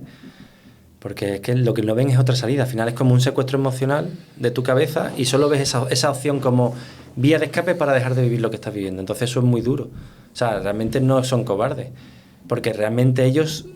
Las personas que se suicidan, por lo que hemos visto, los casos que hemos conocido, que son muchos, al final ellos no quieren causar más dolor, aunque lo causan, porque claro, hay gente que les quiere, pero ellos, además, es que cuando escriben cartas se despiden y les piden eso, que esperan verse en otro lugar, que tienen la esperanza de que vuelvan a verse. O sea, que al final hay mucha gente a la que quieren, pero no quieren seguir viviendo esa situación y no se han sentido comprendidos o escuchados, o no lo han comunicado como deberían, para que las otras personas, porque muchas veces las personas, los supervivientes, que son, por ejemplo, es el otro libro, si hablamos de suicidio, que es el libro de Carmen Sánchez Alegre, es una superviviente, y los supervivientes son los familiares que se quedan cuando algún familiar o amigo ha fallecido. O sea, se dice que por cada persona que se suicida quedan entre 7 y 10, 15 personas muy tocadas. 10 o 15 personas. O sea, que el radio que se abre de familiares, amigos íntimos, parejas, entonces es duro. Y entonces, por ejemplo, María es una sobreviviente, porque sobrevivió, lo intentó y sobrevivió. Y Carmen es una superviviente, que de hecho se dice que el duelo por suicidio es el duelo más duro que hay. Y se llama superviviente porque se compara al sufrimiento de los que han sobrevivido a un campo de concentración. Pues esos son supervivientes. Ya ves. Porque es muy duro, porque se quedan con un gran sentimiento de culpa, se quedan con muchas dudas de por qué lo ha hecho, si yo lo veía bien, porque hay muchos suicidas que la gente dice, es que no pensaba que se iba a suicidar, es que ¿cómo es un suicida? Claro. Pues cada caso de suicida es como personas hay en el mundo, cada uno es único y cada caso es único. Entonces, de hecho, por ahí hay los ingleses que son muy buenos para hacer campañas impactantes, por ejemplo, de accidentes de tráfico que tú habrás visto. Sí. Que son muy explícitos. Sí, totalmente. Pues hay un vídeo. No dejan lugar a la imaginación. Claro, pues hay un vídeo en el que se ven trocitos de vídeo de un papá jugando con un hijo, 2 chicos jóvenes yendo a una hamburguesería y uno se pone un helado en la cabeza así haciendo la gracia, otro sale bailando en una fiesta, otros salen saltando en una piscina. ¿Cómo? Y de repente se corta y pone... Esta es la última imagen con vida de estas personas. Los suicidas no siempre parecen suicidas. Y eso es así. O sea, son personas normales que a lo mejor no han expresado, no tienen que tener una depresión. A lo mejor el cambio de estado es que están súper alegres. Y dice, así antes era una persona que era tranquila, ahora está... O sea, son señales muy sutiles que a veces no detectamos los familiares o amigos. Entonces, eso es algo que también enseñamos, que nosotros damos el curso para bomberos o policías, también hemos dado algunos. Pero decimos, vosotros ya no solo sois bomberos con conocimientos para intervenir en una tentativa de suicidio, sino ya sois personas civiles, personas normales, que en vuestro día a día sois agentes del cambio. Podéis detectar a un amigo que lo está pasando mal, a un familiar, y decirle, oye, ¿necesitas algo? ¿Quieres que te escuche? Nos quedamos aquí en casa, nos tomamos una cervecita y me cuentas. Y tú me cuentas. Y eso sirve de desahogo. Y que esa persona diga, anda, mira, me quiere escuchar. ¿Tú sabrías a nivel operativo, táctico, cuando te dicen tentativa de suicidio y tú te acercas a la persona? Sí. ¿Tú sabes valorar si va, que no sé si la palabra es la correcta, si va de farol, se podría decir? De llamada... Para suicidio. Para Eso se llama para perdón, suicidio. lleva toda la razón del mundo. ¿O va en serio? Imposible. O sea, nosotros lo decimos mucho en el curso, cualquier intento de suicidio al que nosotros vamos, como bomberos, o si yo me lo encontrase por la calle, correcto, se trata como un intento real. O sea, no puedes valorar si es real o no es real, pero si no es real, es una llamada de atención muy heavy, diciéndote, tengo un problema y por eso me estoy subiendo aquí, para que me hagáis caso. O sea, es su forma de expresar de cuál es el problema. Que esa persona puede caerse sin querer, puede fatigarse, a lo mejor ha tomado una sustancia, unas pastillas, y a lo mejor eso es un relajante y se está viniendo abajo y al final se cae por cansancio. Entonces ese riesgo existe de que alguien quiere llamar la atención directamente y sin querer tiene un accidente, porque se sube a un sitio peligroso, a un aire acondicionado, y se rompe el anclaje y se acabó. Entonces muchos suicidios a lo mejor iban a ser un parasuicidio, pero eso no lo podemos valorar, porque de hecho está estudiado por estadística de que, claro, cuando una persona tiene un intento de suicidio tiene que ir al hospital y se le hace unos test. Lo hace un psicólogo, un psiquiatra que esté de guardia, y esos test al final pasa como con los test de bomberos. Si tú lo has hecho muchas veces, te los aprendes y los trampeas. No hay tanto. Y entonces al final esos test tienen un fallo para especialistas en la materia, que son psicólogos y psiquiatras, de un 15%. O sea, que si un especialista haciendo un test es incapaz de saber si esa persona va a tener otro intento o no, imagínate un bombero subido a un tejado y que acaba de conocer a esa persona. Hay que tratarlo como si fuera muy real, muy en serio. Y aunque no fuese real, tiene ese peligro de que a lo mejor se pueda caer. Entonces tienes que estar ahí para ayudarle con escucha activa, para que esa persona entienda que vienes a ayudarle. Nosotros nos ofrecemos como su último eslabón de ayuda, de cuando ya está en el punto más crítico, que es el intento, intentarle hacer ver que a lo mejor hay otras opciones que no ha valorado. Porque el objetivo, cuando tú llegas y te acercas, te aproximas a esa persona en tentativa de suicidio, ¿cuál es tu objetivo principal? Ayudarla a que desista ese intento. Vale. Y que hoy no. Pero ¿cómo trabajas a nivel mental con esa persona? ¿Cuál es decir, crearle la duda, generarle ilusión? No. ¿Cuál es vuestro objetivo? No se puede crear ilusión, no se puede mentir, porque al final eso hace daño. O sea, tú tienes que ser realista, y lo que se trata es de que tenga una ventilación emocional, ganar su confianza porque quieres ayudarle de verdad. O sea, al final nosotros somos bomberos, tú y yo, porque queremos ayudar. Y eso es la persona que está en el peor día de su vida, cuando ya está al límite de lo que puede aguantar, y dices que no puedo más, y tú dices que quiero ayudarte, ¿sabes? Y ver si ha valorado todas las opciones posibles, ver si ha hablado con sus familiares, porque muchos al te dicen, es que no he hablado con nadie, es que no me entienden, y bueno, pero tú te has sentado. Entonces, que se ventile, que baje su nivel, que te ponga un poco la tentativa y que valores otras opciones para ver si o sea, que al final el intento de suicidio es una persona que tiene una ambivalencia, que tiene los pros de seguir viviendo y los contras de seguir viviendo esa situación. Entonces, cuando vas al intento de suicidio, la ambivalencia, la báscula va más a los contras. Es decir, es que estoy mal, es que estoy esto, es que estoy amargado en el trabajo, estoy amargado en el colegio, Entonces, al final, la balanza va así hasta que hay un momento que dices, venga, pues yo no aguanto más. Haces un plan. La química de tu cerebro tiene que estar tan loca que no... Y tu cerebro te dice, esta es la única salida, Tú ya te vas, tus opciones se van cerrando hasta que ya solo ves esa salida. Claro. Entonces, claro, tú lo que intentas cuando hablas con esa persona en ese momento crítico es intentar ver la balanza, si hay más los pros. Es decir, mira, pues alguien que realmente a las personas que vas a dejar aquí, si has hablado con esas personas, si has pedido ayuda, si has tenido ayuda de un psicólogo, si ese no te han funcionado, pues a lo mejor prueba con otro. O, por ejemplo, después te lo dejaré para que lo pongas en el enlace, páginas web y asociaciones que, por ejemplo, el Teléfono de Esperanza, La Niña Amarilla, Papageno, que es de profesionales de la emergencia, que tienen psicólogos y también personas que han como han sido María, sobrevivientes, que están ahora ayudando a personas que están viendo mi situación para decirle, hay opciones, hay otras posibilidades y otras soluciones y otras salidas al suicidio. Y entonces gente que te va a entender porque ha vivido lo mismo que tú. Es más fácil que alguien que ha vivido lo mismo que tú... Grupos de apoyo. Te entiende, claro. O sea, grupos yo tampoco sé muy bien, pero bueno, sí sé que existen, porque no he trabajado con ellos, pero sí por lo que me cuentan mis compañeros y por lo que he leído de ellos. Y son gente que, claro, que han sobrevivido y entienden perfectamente. Entonces te van a ayudar más, te van a orientar. Y también ellos ayudan, por ejemplo, si al final ha sido un suicidio consumado, desgraciadamente, pues ayudan a los familiares, a los supervivientes, de cómo gestionar ese duelo, de cómo, con qué psicólogos pueden hablar que ya han tratado más ese tema, porque los van a entender mejor. No todo el mundo, igual que todos los bomberos, no saben sobre este tema, no se han especializado, igual que tú hablas el otro día, no se especializan en cuerdas, otros se especializan en tráfico. Sí, pues ahí ahora nuestra asociación se ha especializado en ITS, Intervención Tentativa de Suicidio, entonces al final somos como un referente a nivel mundial, porque hay que decirlo así, en el habla hispana. Sí, totalmente, vamos, no y entonces, claro, porque llevamos ya mucho recorrido, en Madrid hay mucha, o sea, desgraciadamente tenemos mucha experiencia, porque hay intentos, nos salen bien, otros salen mal, otros llegamos a tiempo, otros llegamos tarde, y hay gente que lo tiene muy claro, y al final también hay compañeros que han hablado con una persona 2-3 horas, y después ha dicho, muchas gracias por escucharme, me voy más tranquilo, pero yo lo tengo claro porque mi situación sé que no va a cambiar, porque hay problemas que no tienen solución. ¿Os ha pasado que habéis tratado la tentativa, la habéis solucionado ese día con éxito, pero habéis enterado que posteriormente ya no estabais ustedes y lo consumó? Sí, o sea, yo conozco algunos casos.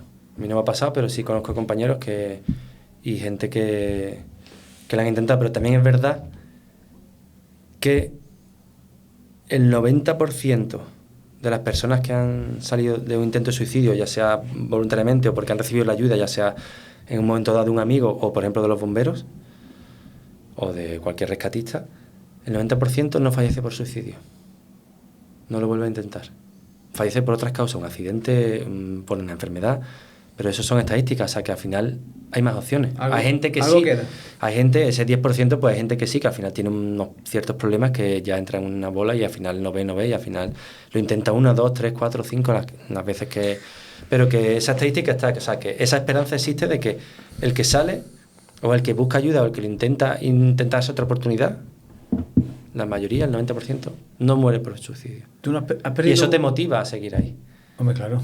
Es que... Y seguir dando esta formación y... Volvemos a lo mismo, es como lo de como el colchón de rescate. Contar que salga una persona, claro, ya está más que amortizado. Por eso, que es una inversión, que es un dinero, pero eso es como el plan C. O sea, nosotros cuando damos la intervención tenemos plan A, plan B, plan C. Claro, por supuesto. Y tenemos varias opciones según cómo vaya evolucionando, porque al final no sabes cómo va la persona, sabes sus problemas, pero al final que es que cualquiera de nosotros, hoy estamos súper bien, hoy estamos aquí... Y mañana empieza el mal día y... El mal día y un accidente y no sé qué, y fallece no sé quién y se te empieza a hacer bola y es que te hundes. ¿Alguna vez has perdido a alguien in situ? A mí, por ejemplo, en una actuación se me tiró. Después de X negociaciones con la policía, bajó,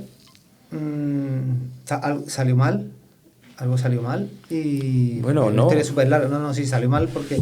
Y al final, y se tiró. Delante mía, literalmente. Eso es muy duro. Vamos, yo lo vi caer, lo vi volar y caer. Yo no lo he vivido, pero sí, vamos, lo más parecido, me acuerdo un día que entraba de guardia, mi última guardia en Madrid, yo llegué a la guardia, al parque, y me fui a correr porque llegué temprano, y justo cuando volví a correr me encontré un compañero que estaba aparcando el coche, y le digo, bueno, ¿qué tal? Buenos días. Y me dijo muy serio, los buenos días sean para ti. Claro, yo me quedé... Ya conoce ni más, ¿eh? Y digo, ¿qué te ha pasado? Y dice, ¿qué me ha pasado? Y dice que se me acaba de tirar una chica aquí en el puente viniendo para acá para el trabajo. Y digo, ¿en serio? Y digo sí, digo, nada, iba pasando por el puente, la he visto, me para el coche, me he bajado, le he dicho que era bombero, que esperase un momento, y ella, no quiero... Y se está hablando como unos 5 o 10 minutos, ella ya se iba saliendo por la barandilla, no te acerques, o sea, y claro, y la he visto cómo se descolgaba y se me ha tirado, tío. O sea, y claro, el compañero estaba en shock. Y dice, cuando he visto aparecer a los compañeros con el camión, yo me he ido. Y yo le digo, mira, seguro que has hecho todo lo que has podido. Y digo, para empezar, has tenido el valor de intentar ayudarla, de pararte tú solo en un puente, vestido de paisano, aunque seas bombero, claro, y enfrentarte a esa situación, que no es fácil. Eso para empezar. Y claro, yo lo que hice, hablé justo esa guardia, pues estaba Bilbo también de guardia en otro parque, hablé con él y pedimos por si acaso a la psicóloga de guardia, porque claro, eso al final era un estrés, él se culpaba de que, que había hecho algo mal, que le había dicho algo para que eso se precipitara. Y claro, esa culpa no te puede quedar a ti. O sea, él ha decidido, esa persona, en ese momento una chica, decidió eso. Pero yo estuve toda la guardia pendiente de él, estuvimos hablando, me estuvo contando todo, lo dejé tranquilo un rato porque también necesita su momento de relajarse. Pero claro, al final eso es una cosa que también damos en el curso de estrés postraumático, que para nosotros es algo que no se ve, pero son intervenciones muy intensas, muy potentes, que al final te afectan emocionalmente porque tocas el dolor de esa persona. Y lo ves, y encima tiene un final fatal, pues eso te afecta y se te queda, porque al final tú quieres ayudar y te queda esa carga de que he hecho algo mal. Y al final eso también lo damos en el curso, de cómo tratarlo, de cuando empieza a ser un problema, porque es normal sentirse mal, todo lo que sentimos, también, de cómo apoyarte a los compañeros. Y yo estuve pendiente de él toda la guardia, y le iba preguntando, ya por la tarde ya me dice, no, ya me encuentro un poco mejor. Le fui haciendo algunas preguntas que me dijo Sergio y la psicóloga, y él fue ventilando emocionalmente también. Qué bien. Y a la siguiente guardia yo también le escribí, al día siguiente también le mandé un WhatsApp, oye, ¿cómo estás? No, ya estoy mejor, tal. Al final todo eso te ayuda, porque al final si no se te queda ahí enquistado, y eso, no solo en este tipo de intervenciones, sino en muchos tipos de intervenciones, en incendios, en tráfico, hay cosas que se te quedan grabadas a fuego. Es que claro, después de ese tipo de actuaciones, por ejemplo, ¿tú has negociado alguna vez seriamente con un suicida después de la formación, aplicando todas las técnicas que controlas, y te ha llevado 1, 2, 3 horas de negociación? Y una vez que lo has hecho, ¿cómo llegas a tu casa y cómo descongestionas toda esa tensión que tienes? ¿Cómo lo haces tú, por ejemplo? En tu casa no es el sitio más recomendable para hacerlo, porque no le puedes traer porque al final son situaciones muy duras, por ejemplo, a tu pareja que no está acostumbrada a vivir esa situación. Nosotros estamos acostumbrados a ver personas fallecidas, cosas, accidentes, atrapamientos, con cosas que no son agradables para las personas ni para nosotros, pero al final es nuestro trabajo. ¿Cómo lo hacemos? Pues, o sea, yo a tanto de 3 horas no, pero 1 hora sí está negociando. Y al final salió mal, pero claro, tuve 1 hora porque después hubo distorsionadores que me hicieron volver para atrás. O sea, iba bien la negociación, entró una persona y me rompió, o sea, un compañero de otro servicio, pero claro, con su buena intención, pero al final vienen con ciertos prejuicios y te rompen la negociación. Por ejemplo, lo que hacían era minimizar el problema. Claro. El problema es tan sencillo. Te voy a decir cuál era el problema tan sencillo. El problema era que le había dejado a la novia. Yeah. Era el detonante. Porque claro, después hay más problemas detrás. Hay más peces en el mar. Hay más mujeres, no te preocupes, mañana te vas de fiesta. Y claro, el chaval los miraba y decía... Y yo decía, es que ahora mismo ese es su mayor problema. Y hay que darle la importancia, que es todo. O sea, y hay que centrarse en ese problema y ver opciones, abrir. Y yo que estuve intentando hablar cuando ya más o menos tenía... El chaval que me hablaba, me contaba, se empezó a desahogar, llegó otro compañero, boom, y lo mismo. Ah, pasa nada. Sí pasa, ahora mismo es su problema. Y al final, claro, te desgastas porque te metes y claro, nosotros, un problema que tenemos los bomberos, porque es un problema real, nosotros, nuestra intervención es queremos resolver problemas y lo más rápido posible. Claro. Es lo que hacemos siempre, ya sea un rescate, ya sea un incendio, es llegar y resolver. Un fuego, llegar y apagar y extinguir. Un servicio de urgencia. Sacar a gente y rescatar de un coche. Pero claro, la intervención ITS es lo contrario, es que dure lo más posible, porque el tiempo corre a nuestro favor, porque quiere decir que la ambivalencia se está planteando el intento y dice, vamos, mira, ahora veo más pros que contras. Juega a nuestro favor, vamos, a nuestro favor no, al favor de la víctima que está ahí, porque al final es su vida. Nosotros estamos intentando ayudarle para que vea otras opciones. Pero nosotros no les vamos a solucionar los problemas. Lo que vamos a hacerle es presentarle otras puertas, otras opciones, otras salidas, y que ella tenga que ver esa salida. Ya después tiene que tener ella un trabajo de poder decir, mira, pues voy a llamar a este teléfono, a la niña amarilla, voy a llamar al teléfono de Esperanza, voy a hablar con mis padres, que no se lo he contado porque tengo este problema desde hace X años, voy a hablar con mis amigos, voy a pedir cita a mi médico de cabecera para ir a ver a un psicólogo. Claro. Y al final es que vean otras opciones y decir, mira, pues lo voy a intentar. Porque es verdad que voy a dejar cosas o voy a hacer...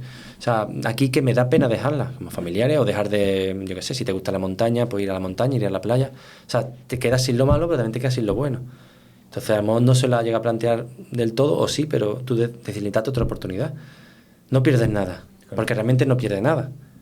Esa opción, el suicidio siempre va a estar ahí, es una opción, porque eso no lo puedes negar. O sea, la gente, no, es que eso no puede decirle que esa opción está ahí, es que está ahí. Cuando quiera alguien, pues... con el método que quiera, puede quitarse la vida. O sea, eso no Y no se puede prohibir. Tú no puedes tener a alguien encima y nadie se 24 lo impide. horas. Y nadie se lo impide. Entonces eso tú le tienes que decir, eso está ahí, pero que no sea hoy. Vamos a dar una oportunidad, date una oportunidad y valora estas opciones que las que hemos estado hablando, que las saque esa persona, pero no podemos resolverle. Porque a lo mejor te dice, no, es que ha fallecido mi madre. Eso no tiene solución. ¿Qué solución le va a dar? ¿Va a resucitar a su madre? No. Pues tendrá que tener una ayuda para poder asimilar ese duelo y seguir su vida con esa pérdida. Pero es que eso no tiene... Hay problemas que no tienen solución. Otro que sí, que ha perdido la casa. Bueno, pues habrá otra casa. O lo que sea, por ponerte comparaciones. Pero entonces al final tú das unas herramientas o una pequeña solución para que él resuelva los problemas. Claro. Y te puedo poner un ejemplo que me ha pasado justo esta mañana, o sea, así al caso, por culpa de tu retraso en esta entrevista. Inevitable. Que te he dicho, no hay mal que por bien no venga, que tú me has dicho, no. Pero que yo creo que nuestra vida está llena de despistes míos, ¿eh? El día que perdí la llave en el ¿dónde fue aquello? ¿En la buitrera fue aquello? ¿En un barranco? Sí, el barranco que fuimos. Al final nos terminaron robando el dinero del coche. Hoy es que se me ha olvidado las tarjetas de las cámaras y he tenido que volver a mi casa corriendo. Yo no vivo aquí, vivo un poquito más lejos. Sí, ya. Pero eso tú me has dicho, voy tarde, yo ya venía de camino, porque yo tampoco vivo aquí ahora. Y digo, no pasa nada. Yo en principio lo normalizo, digo, bueno, pues un poquito más tarde, pues un poco más tranquilo. ¿Y sabes lo que me ha pasado? Yo venía con mi mujer y veníamos a ver a mi suegro, que tiene un problemilla de salud tal, y veníamos a verlo por estar con él un ratillo. Y yo veía que iba con el tiempo muy justo, parecía que le voy a dar un abrazo y voy a salir corriendo como un cohete. O sea, me da un poco de coraje, pero bueno, al final nos ha apoyado el tiempo. Pero cuando he llegado, nos hemos saludado tal, hemos estado charlando un poquito y me dice, necesito un nombre, ¿tienes 5 minutos? Y digo, y 15, porque se me ha retrasado la cita. Entonces, y me ha pedido, dice, ¿me puedes montar? Porque tiene un negocio de unas naves, y dice, ¿me puedes montar esta llave de paso en una tubería? Y digo, te la monto ahora mismo. Porque gracias también a mi oficio de bombero, pues en Madrid había que hacer oficio y hice, entre ellos estaba fontanería. Pues he cogido mi llave, le he quitado lo que tenía roto, le he puesto la llave de paso y él quería ver porque tenía que buscar una avería. Entonces al poner esa llave de paso puede seccionar la tubería por tramo. Yo le he puesto, le he ayudado con una pequeña solución. Ahora él tiene que resolver el problema. Claro. Pues esto es lo mismo, yo le doy tu llave de paso y te digo, esto es una opción, ahora tú tienes que ver dónde está la rotura y ponerle solución. Pero eso lo tienes que hacer ya tú. Pues es un poco un símil con lo suicida. Tú vas a hacer a que te desahogues como en un intento a la persona, y tú le das opciones y ahora tú eres el que tiene que decidir qué opción decide y tú eres el que tiene que empezar a caminar. No te lo voy a resolver yo. Yo no le he resuelto a mi suegro el problema de la rotura de agua, pero le he resuelto que ya ahora puede seccionar la tubería en tramos y puede ver si está en este tramo o en el otro tramo. Y para él era un estrés. Y cuando me ha visto a mí, ha visto como la luz y me ha dicho, ¿tienes 5 minutos? Y digo, tengo 15. O sea, que por esa misma avenida está bien. Y por un símil así. Y pregunta, porque la tengo que apuntar porque no quería que se me fuera. El tema de las competencias para tratar a un suicida, ¿está estipulado en algún sitio? Es decir, ¿es el policía? Bebe agua. ¿Es el policía? ¿Es el bombero? ¿Es el sanitario? ¿Es el médico? Es un tema, o sea, ya hablando a nivel profesional, que suscita mucha controversia, muchas dudas, porque claro, todos hemos tenido intervenciones y al final, como no hay información y no hay información, que es el problema, y ya poco a poco parece que ya ese estigma se va quitando y cada vez ya se está luchando ya porque ya por fin a ver si sale el plan contra el suicidio en España, que lleva ya desde el 2012 dando vueltas, pero no, ningún gobierno se moja.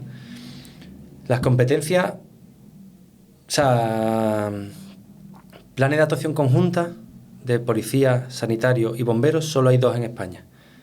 Uno es en el Ayuntamiento de Madrid, que ahora es con policía local, y otro es en el Ayuntamiento de Bilbao, que si no se aprueba ya está a punto de aprobarse, que nosotros le hemos ayudado al Ayuntamiento de Bilbao a elaborarlo, porque al final había ese choque y al final ahí salen un poco los egos de yo si rescato pues me dan una medalla, sobre todo en temas policial, pero al final nosotros nos debemos todos los servicios a esa víctima. Entonces lo que nosotros decimos en los cursos es, ¿hay riesgo de caída? Por ejemplo, una tentativa de que una persona se puede caer de un tejado, de una azotea, de un balcón. Si hay riesgo de caída, ¿quién tiene el material de rescate? Nosotros. Pues entonces competencia de bomberos, 100%.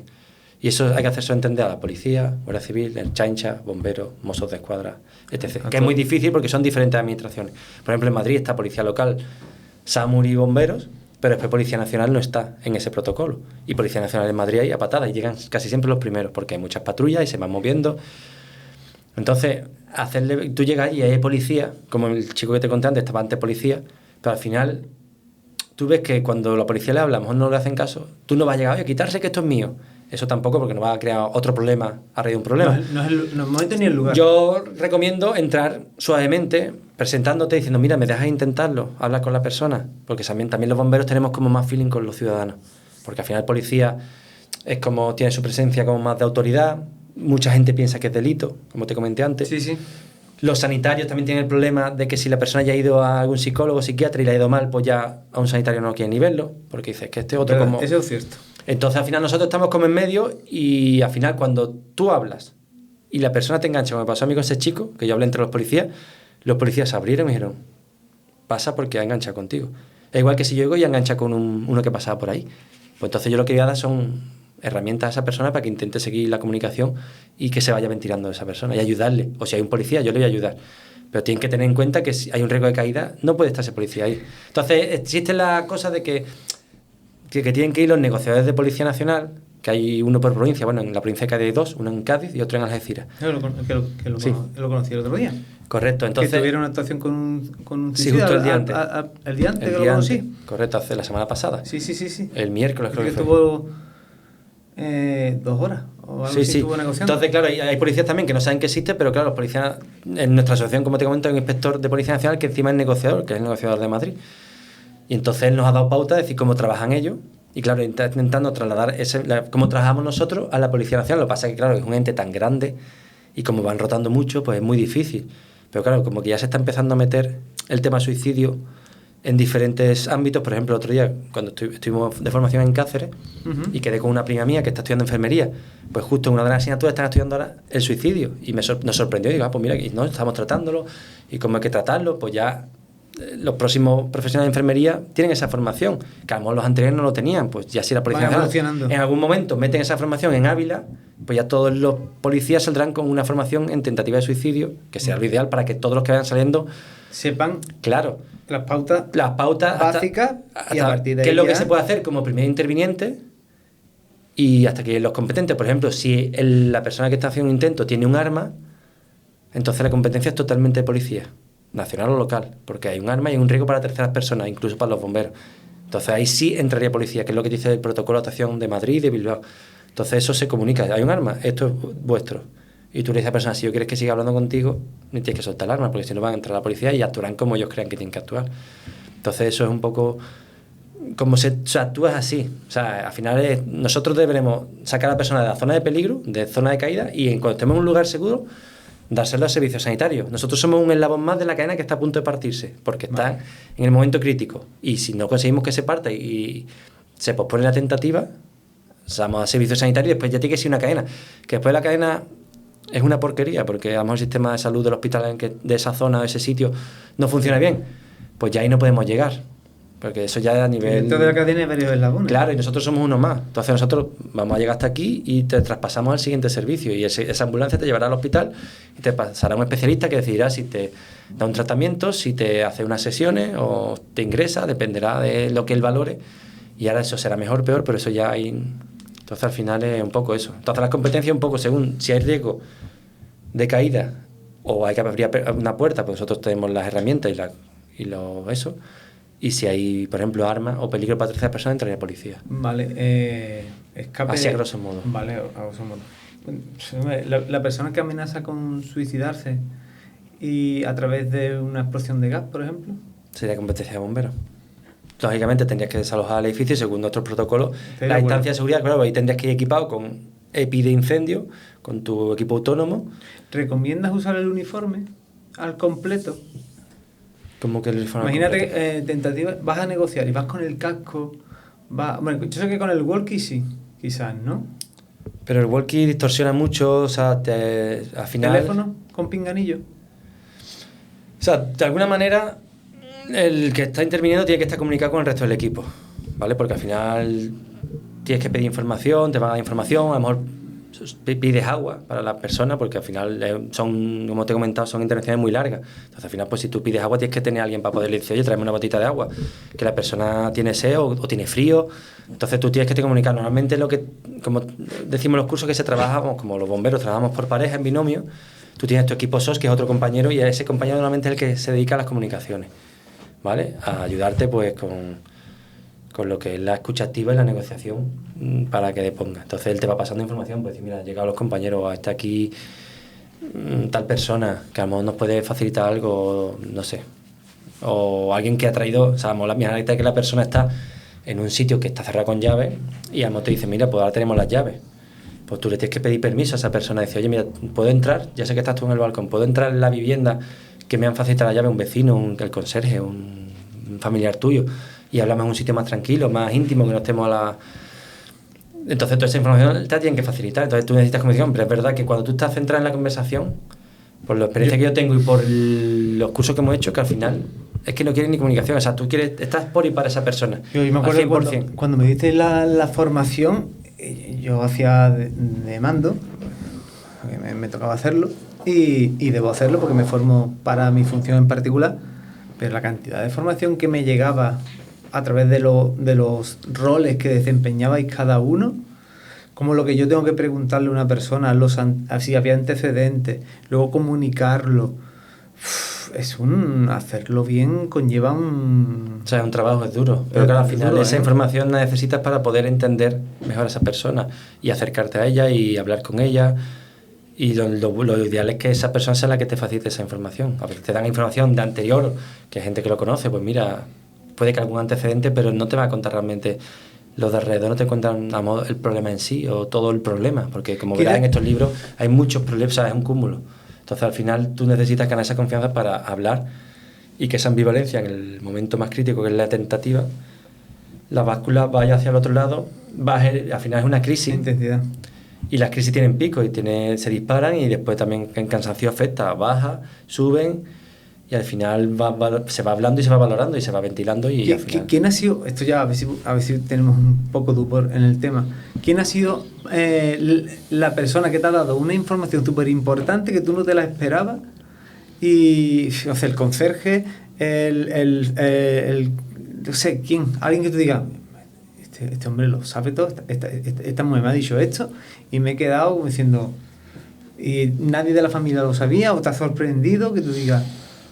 Así yo recuerdo ahora mismo no tengo caso, pero sí es verdad que por ejemplo los conserjes en Madrid, que se vean mucho y hay muchos, por ejemplo aquí en el sur no existen ya prácticamente, pero en Madrid hay muchísimos y saben la vida y milagros de todos los vecinos, parte, porque hay muchas cosas que se les escapan, pero sí te dan mucha información de familiares, de un poco a su situación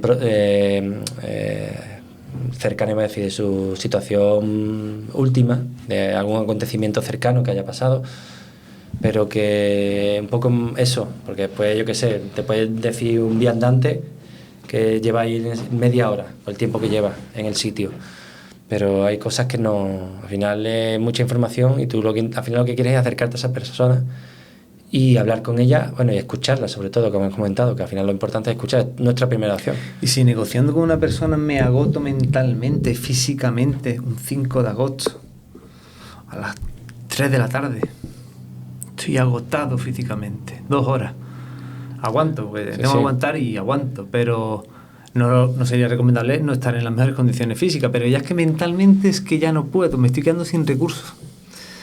¿Relevo?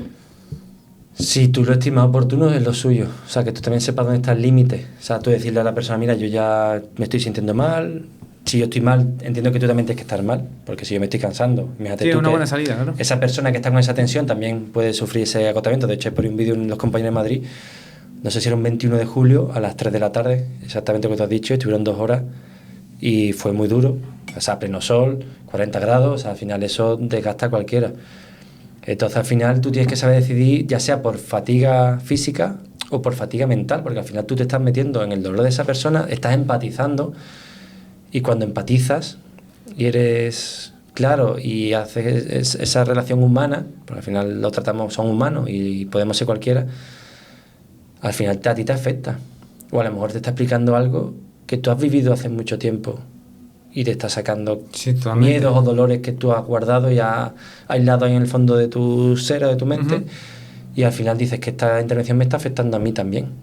Entonces tú tienes que ser, y ya vas a ser parte del problema, entonces tienes que decirle, mira, esto ha pasado a este punto, yo no me veo capacitado para seguir hablando, te paso con un compañero que armó tu equipo SOS, que ya está detrás tuyo y lo conoce, y dices, yo me quedo aquí, pero el que va a seguir hablando de mi compañero porque yo no puedo más, porque si no al final esto va a ser un problema para los dos.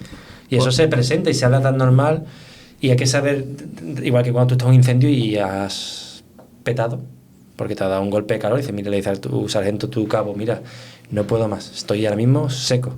O sea, he subido 4 veces y estoy estallado. No puedo. Pues ya está, pues hay que saber, porque si no, vamos a te dar un telele en la siguiente subida y eres parte de otro problema. Porque has nombrado el equipo SOS. ¿Tú crees? Te voy a hacer preguntas ya complicadas. ¿Personal mínimo que tú consideras para este tipo de intervención? Es que es difícil, pero claro. Aprovecha y bebe agua. No hace falta. Que personal mínimo es difícil, porque claro, yo estaba en ¿Un negociador? Por ejemplo, yo te digo, yo estaba en parques, como en Madrid, que éramos 25 de guardia, que aquí en Cádiz no se ven ni en fotos. No, ni en fotos, no. Y he estado en Algatocín, que está en el Consorcio de Málaga, que éramos 2. Ajá, esa es la realidad. Pasas de uno a otro. Esa es la realidad de España. Vale. Ciudades grandes. Entre 2 y 4. En la mayoría. Sí. O sea, lo mínimo. Es que eso es. Un negociador, por ejemplo. Sí, un mando abajo. Abajo, arriba, es que depende. Un mando. O sea, como mínimo, o sea, si tú me dices cuál es el mínimo indispensable. ¿Con cuánto te gustaría a ti contar como mínimo para hacer una buena negociación? ¿Con 3, con 4, sin un negociador, un mando? O sea, yo el mínimo. Un equipo SOS. Viendo un servicio normal que tenga escala, porque colchones no tienen casi todos los servicios, casi ninguno. ¿Y tal colchón? 6. Pues. O sea, te diría que son. Pues apaga, vámonos. Te diría que son 3 en el equipo de escala, vale. O sea, 2 arriba y 1 en el buggy, buggy, por si pasa algo. Perfecto. Equipo 1 y equipo SOS. Y el mando. Eso sería para mí, así pensando rápido. El equipo 1 es el negociador y el equipo SOS. Es otro, son 2 bomberos. Vale, y el mando que está para mandar. Vamos hasta arriba y puede hacer también un poco de SOS. O sea, eso sería lo mínimo de lo mínimo. Pero claro, hay muchos servicios que no tienen 6, como el otro día en Cáceres eran 4. Pues con 4 te tienes que apañar. Yo en Algatocín éramos 2. Pues con 2 sí, pero sacrifico, por ejemplo, el personal del buggy. Claro, por ejemplo, en Algatocín no tenemos escala, pues. Claro. Pero claro, al final lo que te va es complicado, pero claro, tú vas a llegar hasta donde puedas. Como esa pregunta se la hiciste el otro día a Dani en un PRL. No me acuerdo. Sí, el PRL. ¿Cuál es la dotación mínima? Decía, claro. Sí. Yo creo que la voy a poner fija. La voy a poner fija en el... Y claro, él te decía, depende, pero según con lo que tengas, hasta aquí puedo llegar. No me puedo ir aquí hasta este punto porque no tengo escala, por ejemplo. Y no tengo colchones. Pues claro, si tú estás en Madrid, que tienes esto, pues no tienes colchones, estoy aquí, no tengo escala, estoy aquí. Y solo tengo 2 tíos, pues estoy aquí. Entonces, lo mínimo ideal, pues... Vale. Yo así pensando a grosso modo, como hacemos el curso, te diría que 6. Sería el mínimo. Que tienes 5, pues te apañas con 5. Que tienes 8, pues 8. Claro, por ejemplo, yo ahora que estoy en Algeciras, somos 10. Todavía no he tenido ningún intento de tentativa de suicidio en Algeciras, pero cuando pase no sé cuánto va a sacar el sargento. Si sacará 6, 5, 4, 3, 8. Pues claro, al final son intervenciones que van a durar mucho. Yo creo que te preguntará. Mira, hombre... Igual que tentativas, pues hay de todo tipo, o sea, de muchos tipos, pero claro, al final eso es decisión suya. Yo si me aconseja, pues le diría, yo lo mínimo, pues le diría esto, mínimo 6. Si es con riesgo de caída en altura, si es apertura de puertas, no lo sé, pero claro, al final es eso, es que... No, pero sí, está bien, los mínimos 6, que alguien que esté implicado en el asunto y le interese... entienda que son 6 el mínimo. Si a ti para una vivienda no hay mínimo, por lo menos deberían de plantearse que las plantillas de bomberos deberían de tener personal. Son intervenciones que no son tan habituales, pero bueno, cada vez es verdad que hay más, porque al final tenemos la demanda de cursos, que es brutal, porque al final la gente está viendo que... Y hay una intervención en la que... Es que vuestra formación funciona muy bien. Y os metí tanto en el papel a la hora del rol, que es increíble. Usáis significación, vestuario, localización... es que claro, nosotros os manejáis, es que al final nosotros hemos hecho maniobras de muchas cosas y al final si no lo metes lo más real posible la gente no se mete, entonces claro, al final lo que intentamos es que las simulaciones que hacemos al final del curso se parezcan más a lo más real posible. De hecho usamos casos reales para que los bomberos que están haciendo el simulacro se lo crean, vivan en papel y sea como su primera intervención real y vean la tensión que hay, el caos que se monta. Y nosotros tenemos nuestro guión, pero bueno, tenemos que depende cómo vaya. Puede salir bien, puede salir mal, vamos con seguridad. Sí, como el mío, como que yo traigo hoy. Entonces, al final, lo que intentamos es que todo lo que hemos aprendido en el día, los 2 días anteriores o 3 días, se quede impregnado y lo utilicemos en ese taller último. Qué bien. Porque al final es difícil y es una situación en la que hay mucho estrés, es muy dura. Y claro, normalmente nosotros para ir a un edificio pues entrenamos a subir torres, para coger una herramienta de Accidente de tráfico, te vas al desguace y a cortar. Sí, pero bueno, o te pones a entrenar pesas, pero claro, el músculo de cócono, aquí la cabeza. y el de aquí es más difícil de entrenar, que también se entrena. Entonces se explican técnicas de respiración en el curso, que también sirven para el estrés postraumático, se explican también mientras más cosas tienes atadas, como tienes un protocolo, un procedimiento, pues todo eso te da una tranquilidad. Menos espontaneidad. Claro, menos estrés, y entonces eso te da una tranquilidad, es decir, yo ya tengo una estructura, mira, yo ya menos sé los primeros pasos. Claro, sé que yo voy de negociador o de interlocutor, porque al final negociador no gusta. Realmente la palabra... ¿No gusta la palabra negociador? Es que tú escuchas negociador y te imaginas al policía negociando en un atraco. Yo me voy Entonces, más más bien interlocutor. para dos empresarios negociando. Yo intento, o sea, nos sale porque es la palabra que usamos al principio, pero yo intento usar también interlocutor, porque es la persona que va a hablar. Tú vas a hablar con esa persona y a escuchar. Sería más el escuchador. Que no lo he dicho nunca en ningún curso, pero por decirlo, o sea, realmente vamos sobre todo a escuchar. No queremos hablar. Ella nos va a contar y se va a desahogar y va a contar y va a contar. Y lo que tienes que hacer es abrirse y contarnos. Y entonces, porque nos suele pasar, cuando tienes un problema, aunque sea una chorrada, decir, mira, se me ha roto el coche, por ejemplo, ¿vale? Y tú estás ahí rayado porque ahora tienes que hacer un viaje o tienes que ir para el trabajo y te sientas con un amigo, con tu pareja y lo cuentas. Cuando lo cuentas, ¿cómo te sientes? Cuando tú te desahogas de un problema que tienes. No me suele funcionar, a mí. Bueno, pero te relajas algo. A mí no, yo no. Y a veces dices, pues mira, no había pensado en esto. Pues ahora se me está ocurriendo. O sea, Hombre, el punto porque eres un tío raro. Pero vamos, que también hay gente, o sea, hay gente para todo. No, pero es verdad. Pero es verdad que la gente... Tengo mi... O la gente que ha hablado contigo, pero da sí, igual. Sí que es verdad, pero... En terceras personas, que tú has vivido, que tú has escuchado... Me funciona... No, a mí no me funciona tanto como lo que es el soltar, como el que me den un punto de vista diferente, pero a mí yo no soy de esas personas, esto es algo personal, que no tiene nada que ver con bomberos, pero que yo cuando cuento algo no me quedo igual, no, me quedo igual. Quizás sí, el punto de vista que tú me puedes dar sí me puede funcionar, pero yo no soy esta persona... Ya será que tú me pidas consejos, ¿no? Pero bueno, consejos, ¿no? Que dentro de la conversación me des un punto de vista diferente, pero yo eso de soltarlo y ya me queda tan ancho, yo no. A mí nunca me ha funcionado. A mí sí. A mí no. Y por ejemplo, yo lo veo, yo comparo mucho esto, yo entreno, por decirlo de alguna manera, el tema de gestión emocional, que estamos muy obsoletos porque hemos recibido una educación muy estricta de colegios de curas, de monjas, por ejemplo, en mi caso. Y al final tus padres, como igual que las intervenciones, han hecho lo mejor que han podido con la educación que han tenido y con las herramientas que han tenido. Yo no les culpo nada. Claro, por supuesto. Tienen más información, tenemos internet, tenemos un montón de libros. Y claro, al final yo hago gestión emocional a diario con mis niños. Al final negocias conflictos, a se le ha roto un dibujo y es el fin del mundo. Para mí ese es su mayor problema. Totalmente de acuerdo. Entonces tú tienes que centrarte en ese dibujo. Y después cuando él te lo cuenta lo que ha pasado, llorando, pataleando, que al final llorar te desahoga muchísimo. Cuando para de llorar, pues Amo dice, pues voy a hacer otro dibujo o voy a montar en bici y ya se le ha pasado el problema. Pues al final porque ha visto otras cosas y ha visto que Amor no era tan importante o le dice, mira, pues se ha roto, pues me hago otro. Entonces eso lo veo yo mucho con los peques y ahí yo digo mucho en los cursos que soy papá, pues esa gestión emocional y si no con los compañeros, que alguno está un día de guardia y esto no un poco más cascarrabia y te pone, ¿qué te ha pasado? Y además se queda así, dices, ¿cómo?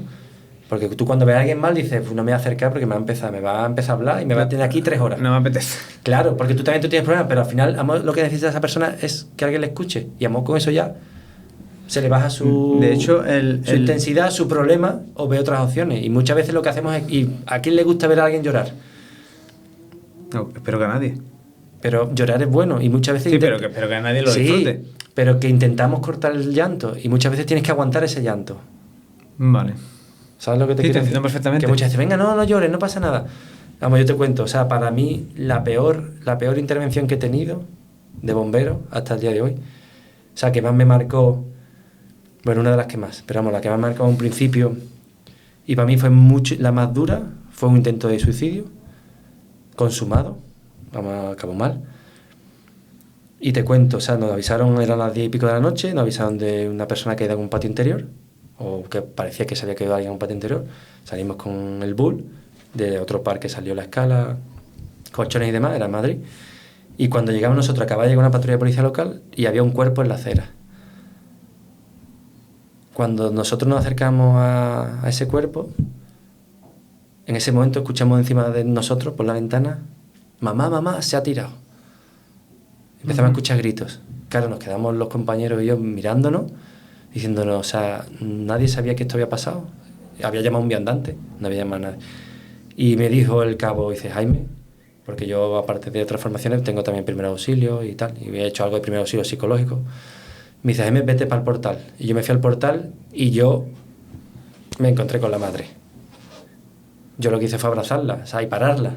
O sea, literalmente, hablando así un poco brusco, le hice un placaje. Claro. Porque no podía dejar que saliese fuera.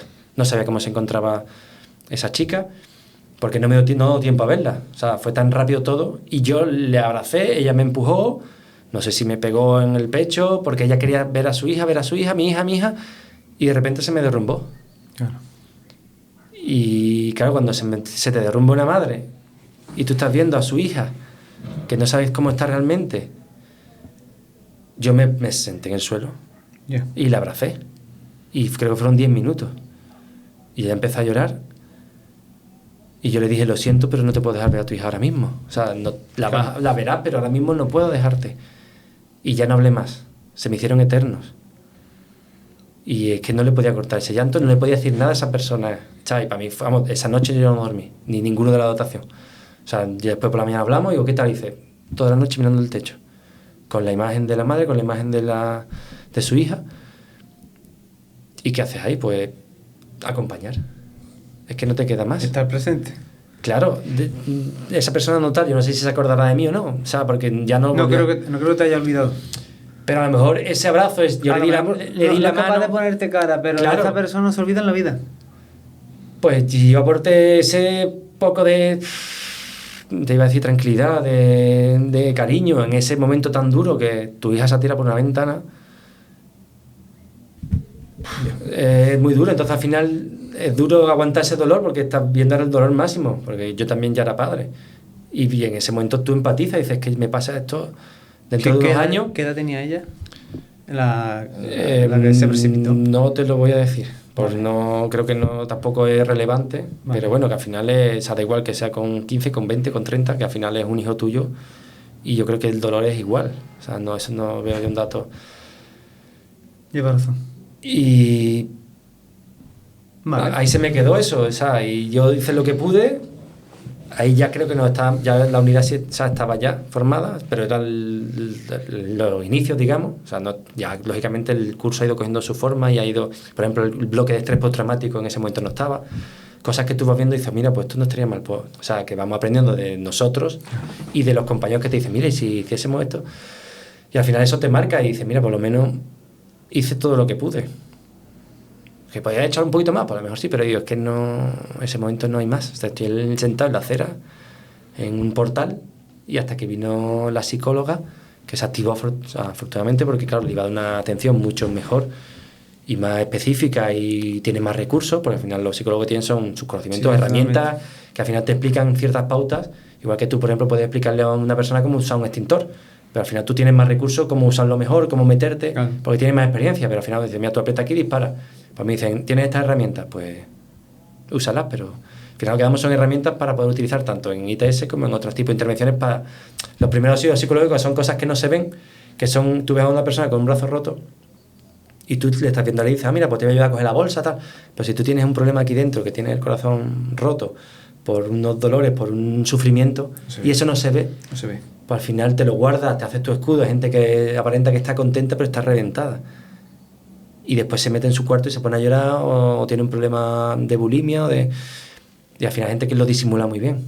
Pero también hay pequeños detallitos que al final hay que intentar fijarse, que es difícil porque no nos han enseñado a ver esas señales. Entonces toda esta formación, todas estas charlas pues sirven para que romper esos mitos y hacerlo más visible. Y esto, a hablar de suicidio, ayuda. Porque así la gente que lo está pasando mal ve que no está sola, que hay gente que la pasa igual, gente que la entiende.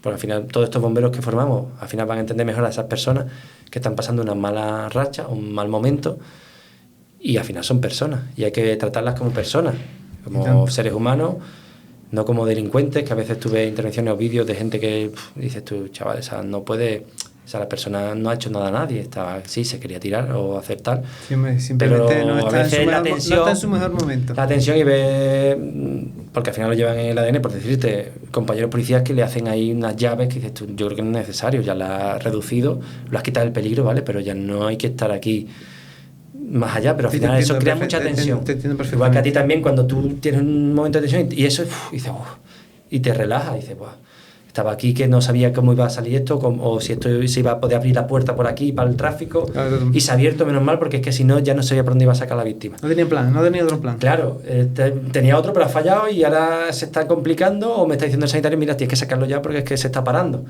y lo sacas o entra en parada. Pues al final en momentos de mucha tensión, que estás con la adrenalina a tope, y tú estás en modo, también tu modo túnel de tú resolver esa situación, pero que al final son situaciones muy tensas y sobre todo emocionalmente, que no es algo que se suele tratar. Y es básico para nuestro día a día. Jaime, ¿Qué? me he quedado... Yo creo que todo el que viene aquí me deja maravillado, porque cuando empecé todo esto no pensé que iba a disfrutar tanto y iba a ver las cosas de una forma tan profunda. ¿Qué te parece? Dime. Para quitarle tensión un poquito... Yo estoy encantado, Vale. me estoy disfrutando de la charla, me está muy cómodo, al final somos amigos y nos conocemos desde hace La verdad es que 13 sí. años más o menos, en Arcos de la Frontera. Sí, ¿no? Sí. Aquellos tiempos en el parque Ya ves. estación. Joder, tanto. De tren. Era una estación de tren, era una estación de tren reconvertida. ¿Y ese libro qué? Este libro, cuando suenan las sirenas que no eran las nuestras, pues como tú me preguntaste por un libro de bomberos, Sí, porque al final quiero que la gente estos libros son sepa que hay... para cualquier tipo de persona, vamos, igual que este también, o sea, pero no son del mundillo de bomberos, son de personas normales, para personas normales, para ver un poco lo que es el suicidio. Pues digo, mira, me dijiste un libro de bomberos, apuntalamiento, Sí, tráfico, porque mira, en fin, me da igual, manuales. lo que tú un libro recomendable, porque hay gente que una vez que entra ya se cree que la única bibliografía que hay de bomberos es la del temario, el manual. Y no, hay un montón. Digo, oye, mira, ¿qué estará leyendo la gente que viene aquí? Y todo el mundo que viene aquí normalmente lee algo. Bueno, yo lo de todo, estoy leyendo también novelas y Sí, pero yo me leo refiero mucho. al tema de... Pero por ejemplo, este libro es un libro de un compañero de Madrid, de Juan Redondo, que fue jefe del servicio de bomberos, ya está jubilado, y trata, como el tema de las sirenas, se refiere a las sirenas de la Guerra Civil española, y trata de la historia de los bomberos de Madrid, cómo vivieron los 3 años de guerra en Madrid. O sea, los compañeros que tuvimos nosotros pues ya va a hace casi 100 años, ¿no? Pero 90 años, fue en el 36, pues 86 años. De aquello, del 36 al 39, pues del Servicio de Bomberos de Madrid, de cómo lo vivieron, de los problemas que hubo, claro, había bomberos que eran de un bando, bomberos de otro bando, de cómo lo que pasó. Algunos los fusilaron, otros de un bando, de otro bando. Unos tenían unos reconocimientos. Los que fueron del bando victorioso, del lado de Franco, pues se les puso como héroes, a los otros ni se les nombraba. Y todo surgió a raíz de, vamos, no sé si se verá bien, aquí hay una lápida, que si ya tenéis el libro, la veréis, con el nombre de unos compañeros. Y esa lápida la encontró este compañero en el museo. Yo no sé cómo haría. Bueno, da igual, si es una... espero que sí. La historia del libro salió a raíz de esa lápida, que estuvo un tiempo en el Parque número 6 de Madrid, en la Plaza Mayor, en la calle Imperial, y después se pasó al Museo de Bomberos de Madrid, que recomiendo que se visite también. Y yo lo he visto. Y cuando le dijeron, mira, tenemos esta lápida, aquí hay el nombre de 10 compañeros, o 9, y a raíz de esa lápida, este compañero, Juan, empezó a investigar. Dice, mira, ¿quiénes son estos compañeros? Porque de esa lápida son 9, ¿vale? 9 compañeros. Y empezó a investigar, fue al archivo de Madrid, y empezó a ver que había un montón de información, y los parques que había, que en ese momento eran 4, y cómo trabajaban, y te cuenta, y descubrió el libro de intervenciones. Ya ves. Y pues aviso de explosión, aviso de tal, y a los bomberos estuvieron al pie del cañón, y creo que estaban a 1-1 en ese momento, si no recuerdo mal. O sea, estaban todo el día currando. Un día sí, un día no. Y al final eran también ciudadanos, y las penurias que pasaron los ciudadanos lo pasaron los bomberos, pero ellos seguían al pie del cañón. Entre una cosa y otra, no sé si eran 400 y poco los que había cuando empezó la guerra, y acabaron 200 y pico. Entre gente que desertó, gente que murió. O sea, hubo también bomberos que fallecieron cuando estaban trabajando en bombardeo, o sea, como estarán ahora mismo, por ejemplo, en Ucrania. Pues al final Sí, vives un poco. Lo entiendo. Y la verdad que un poco de historia de bomberos, los que somos bomberos pues lo vivimos más, pues sabiendo cómo es un edificio con derrumbe o una explosión de gas, pues al final eso son explosiones de bomba que te caen aquí y ahora te explota para otros lados, y la verdad que es muy muy interesante en ese sentido. Y yo recomendaría, no sé, en papel supongo que habrá, esa en libros.com, que es la editorial, ahí creo que lo he visto que todavía sigue, y si no está en Kindle, en Amazon, en digital. Y la verdad que es interesante para el que le guste así el tema de bomberos y la historia, pues es una historia curiosa de cómo vivieron los bomberos de Madrid, del ayuntamiento. Lo tengo pendiente y no... Pues muy muy interesante. Y por ejemplo a mi padre, que le gusta mucho el tema de la guerra civil, yo se lo regalé. No le gustan los bomberos, pero dice, mira, es una cosa que yo sé que es una temática que le gusta mucho y le gustó mucho. O sea, porque al final también hay fotos de archivos y la verdad que es curioso. Y te explica cómo trabajaban. O sea, y con los problemas que tenían de abastecimiento de agua, pues claro, explota la bomba, te rompe tuberías, te rompe... Entonces al final toda esa problemática te lo cuento un poco ahí, y la verdad que es muy muy interesante. Pues muchas gracias, Jaime, por venir. Muchas gracias a ti por invitarme, la verdad que ha sido una experiencia nueva y muy gratificante. Sí, muy, ¿no? muy contento de haber venido. De haber venido. Yo más me alegro yo. Y espero que haya, vamos, que ayude. Es que yo no sé, cuando venís aquí, que yo intento hablar, pero cogemos carrete. No, y claro, y yo digo que es conversacional, porque no es un modelo de entrevista, pero es que, joder, es que me dejáis, os escucho y bueno, y una cosa te quería comentar antes de despedirnos y eso, de como dice la guía, que aparte te dejará los recursos, sí, de, por ejemplo, gente que ahora nos escucha, que a lo mejor ya son gente que están con pensamiento suicida o están en el proceso, al final esto lo escucha mucha gente. No sabemos la repercusión, esto se va a colgar y a lo mejor ahora empieza muy poquito a poco, pero a lo mejor esto después se dispara por lo que sea, porque se comparta en Instagram y tal. Entonces, claro, al final, teléfonos de ayuda, está el 024, que se creó hace en mayo 2 años, que es el teléfono de atención en conducta suicida. Que el 024 sí, que es como el de maltrato de mujer, pero este es de suicidio, que después de mucho pelear, pues mira, se creó. Y creo que leí, sí, no sé si tuvo en el primer año 120.000 llamadas, que se dice pronto. Ya ves. O 150.000, o sea, eso fue solo el primer año, que ya se conoce más. También está el 717-003-717, que es el teléfono de Esperanza, por dar algunos recursos así en modo de audio, porque claro, si esto se cuelga en Spotify, pues habrá gente que no pueda ver los enlaces que pondremos que pondrás tú en YouTube, supongo. Sí. Si yo pongo los enlaces no va a llegar nadie. Intentaré que alguien me los ponga por mí. Vale, por eso, pero bueno, por dar un poco de recursos. Después la asociación La Niña Amarilla, la asociación papageno.es. Lo pondré todo o la asociación del teléfono de Esperanza. Son recursos que tenéis si alguien está pasando un mal rato, que pueden ser personas de la calle como pueden ser compañeros, porque también ha habido desgraciadamente compañeros que han fallecido por suicidio, porque al final somos personas humanas que tenemos buenos y malos momentos, y no sé, de aquí no se vive a nadie. Esto no entiende ni de sexo, ni de religión, ni de edad. Nada. De hecho, la seguridad estética va desde los 7 años hasta más de 100. Entonces, todo el mundo está metido prácticamente en esa horquilla. No entiende de niveles sociales, hay muchísima gente famosa, gente con dinero, que al final, le dan mucho bombo, que eso es lo triste, que se suelen enfocar de muy malas maneras esas noticias, porque el tema del cotilleo y eso, pues al final yo creo que hacen mucho daño.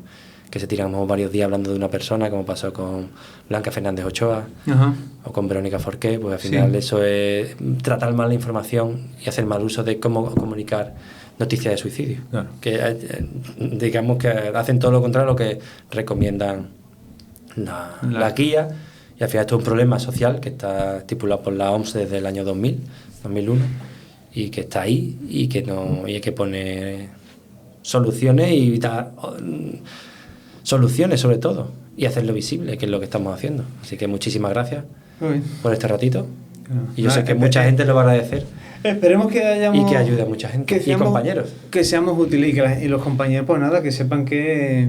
Y aquí estamos la asociación por si está ahí. Queremos para ayudar al que sea. Nosotros lo que queremos es sembrar semillitas y que después eso vaya creciendo y cada servicio vaya haciendo sus protocolos, y nosotros ayudarles si hace falta, pues para crearlos, para darle herramientas. Nosotros al final solo no queremos tampoco un protagonismo. Hemos sido los pioneros por diferentes circunstancias, nos ha tocado, y estamos encantados de poder ser parte de la solución, de ser, como decimos en los cursos, agentes del cambio, de que este problema se va haciendo visible y hagamos más prevención. que Pues es la nada. forma de tratarlo. Pues muchas gracias. Muchas gracias a ti. Y todo aquel que le haya dado play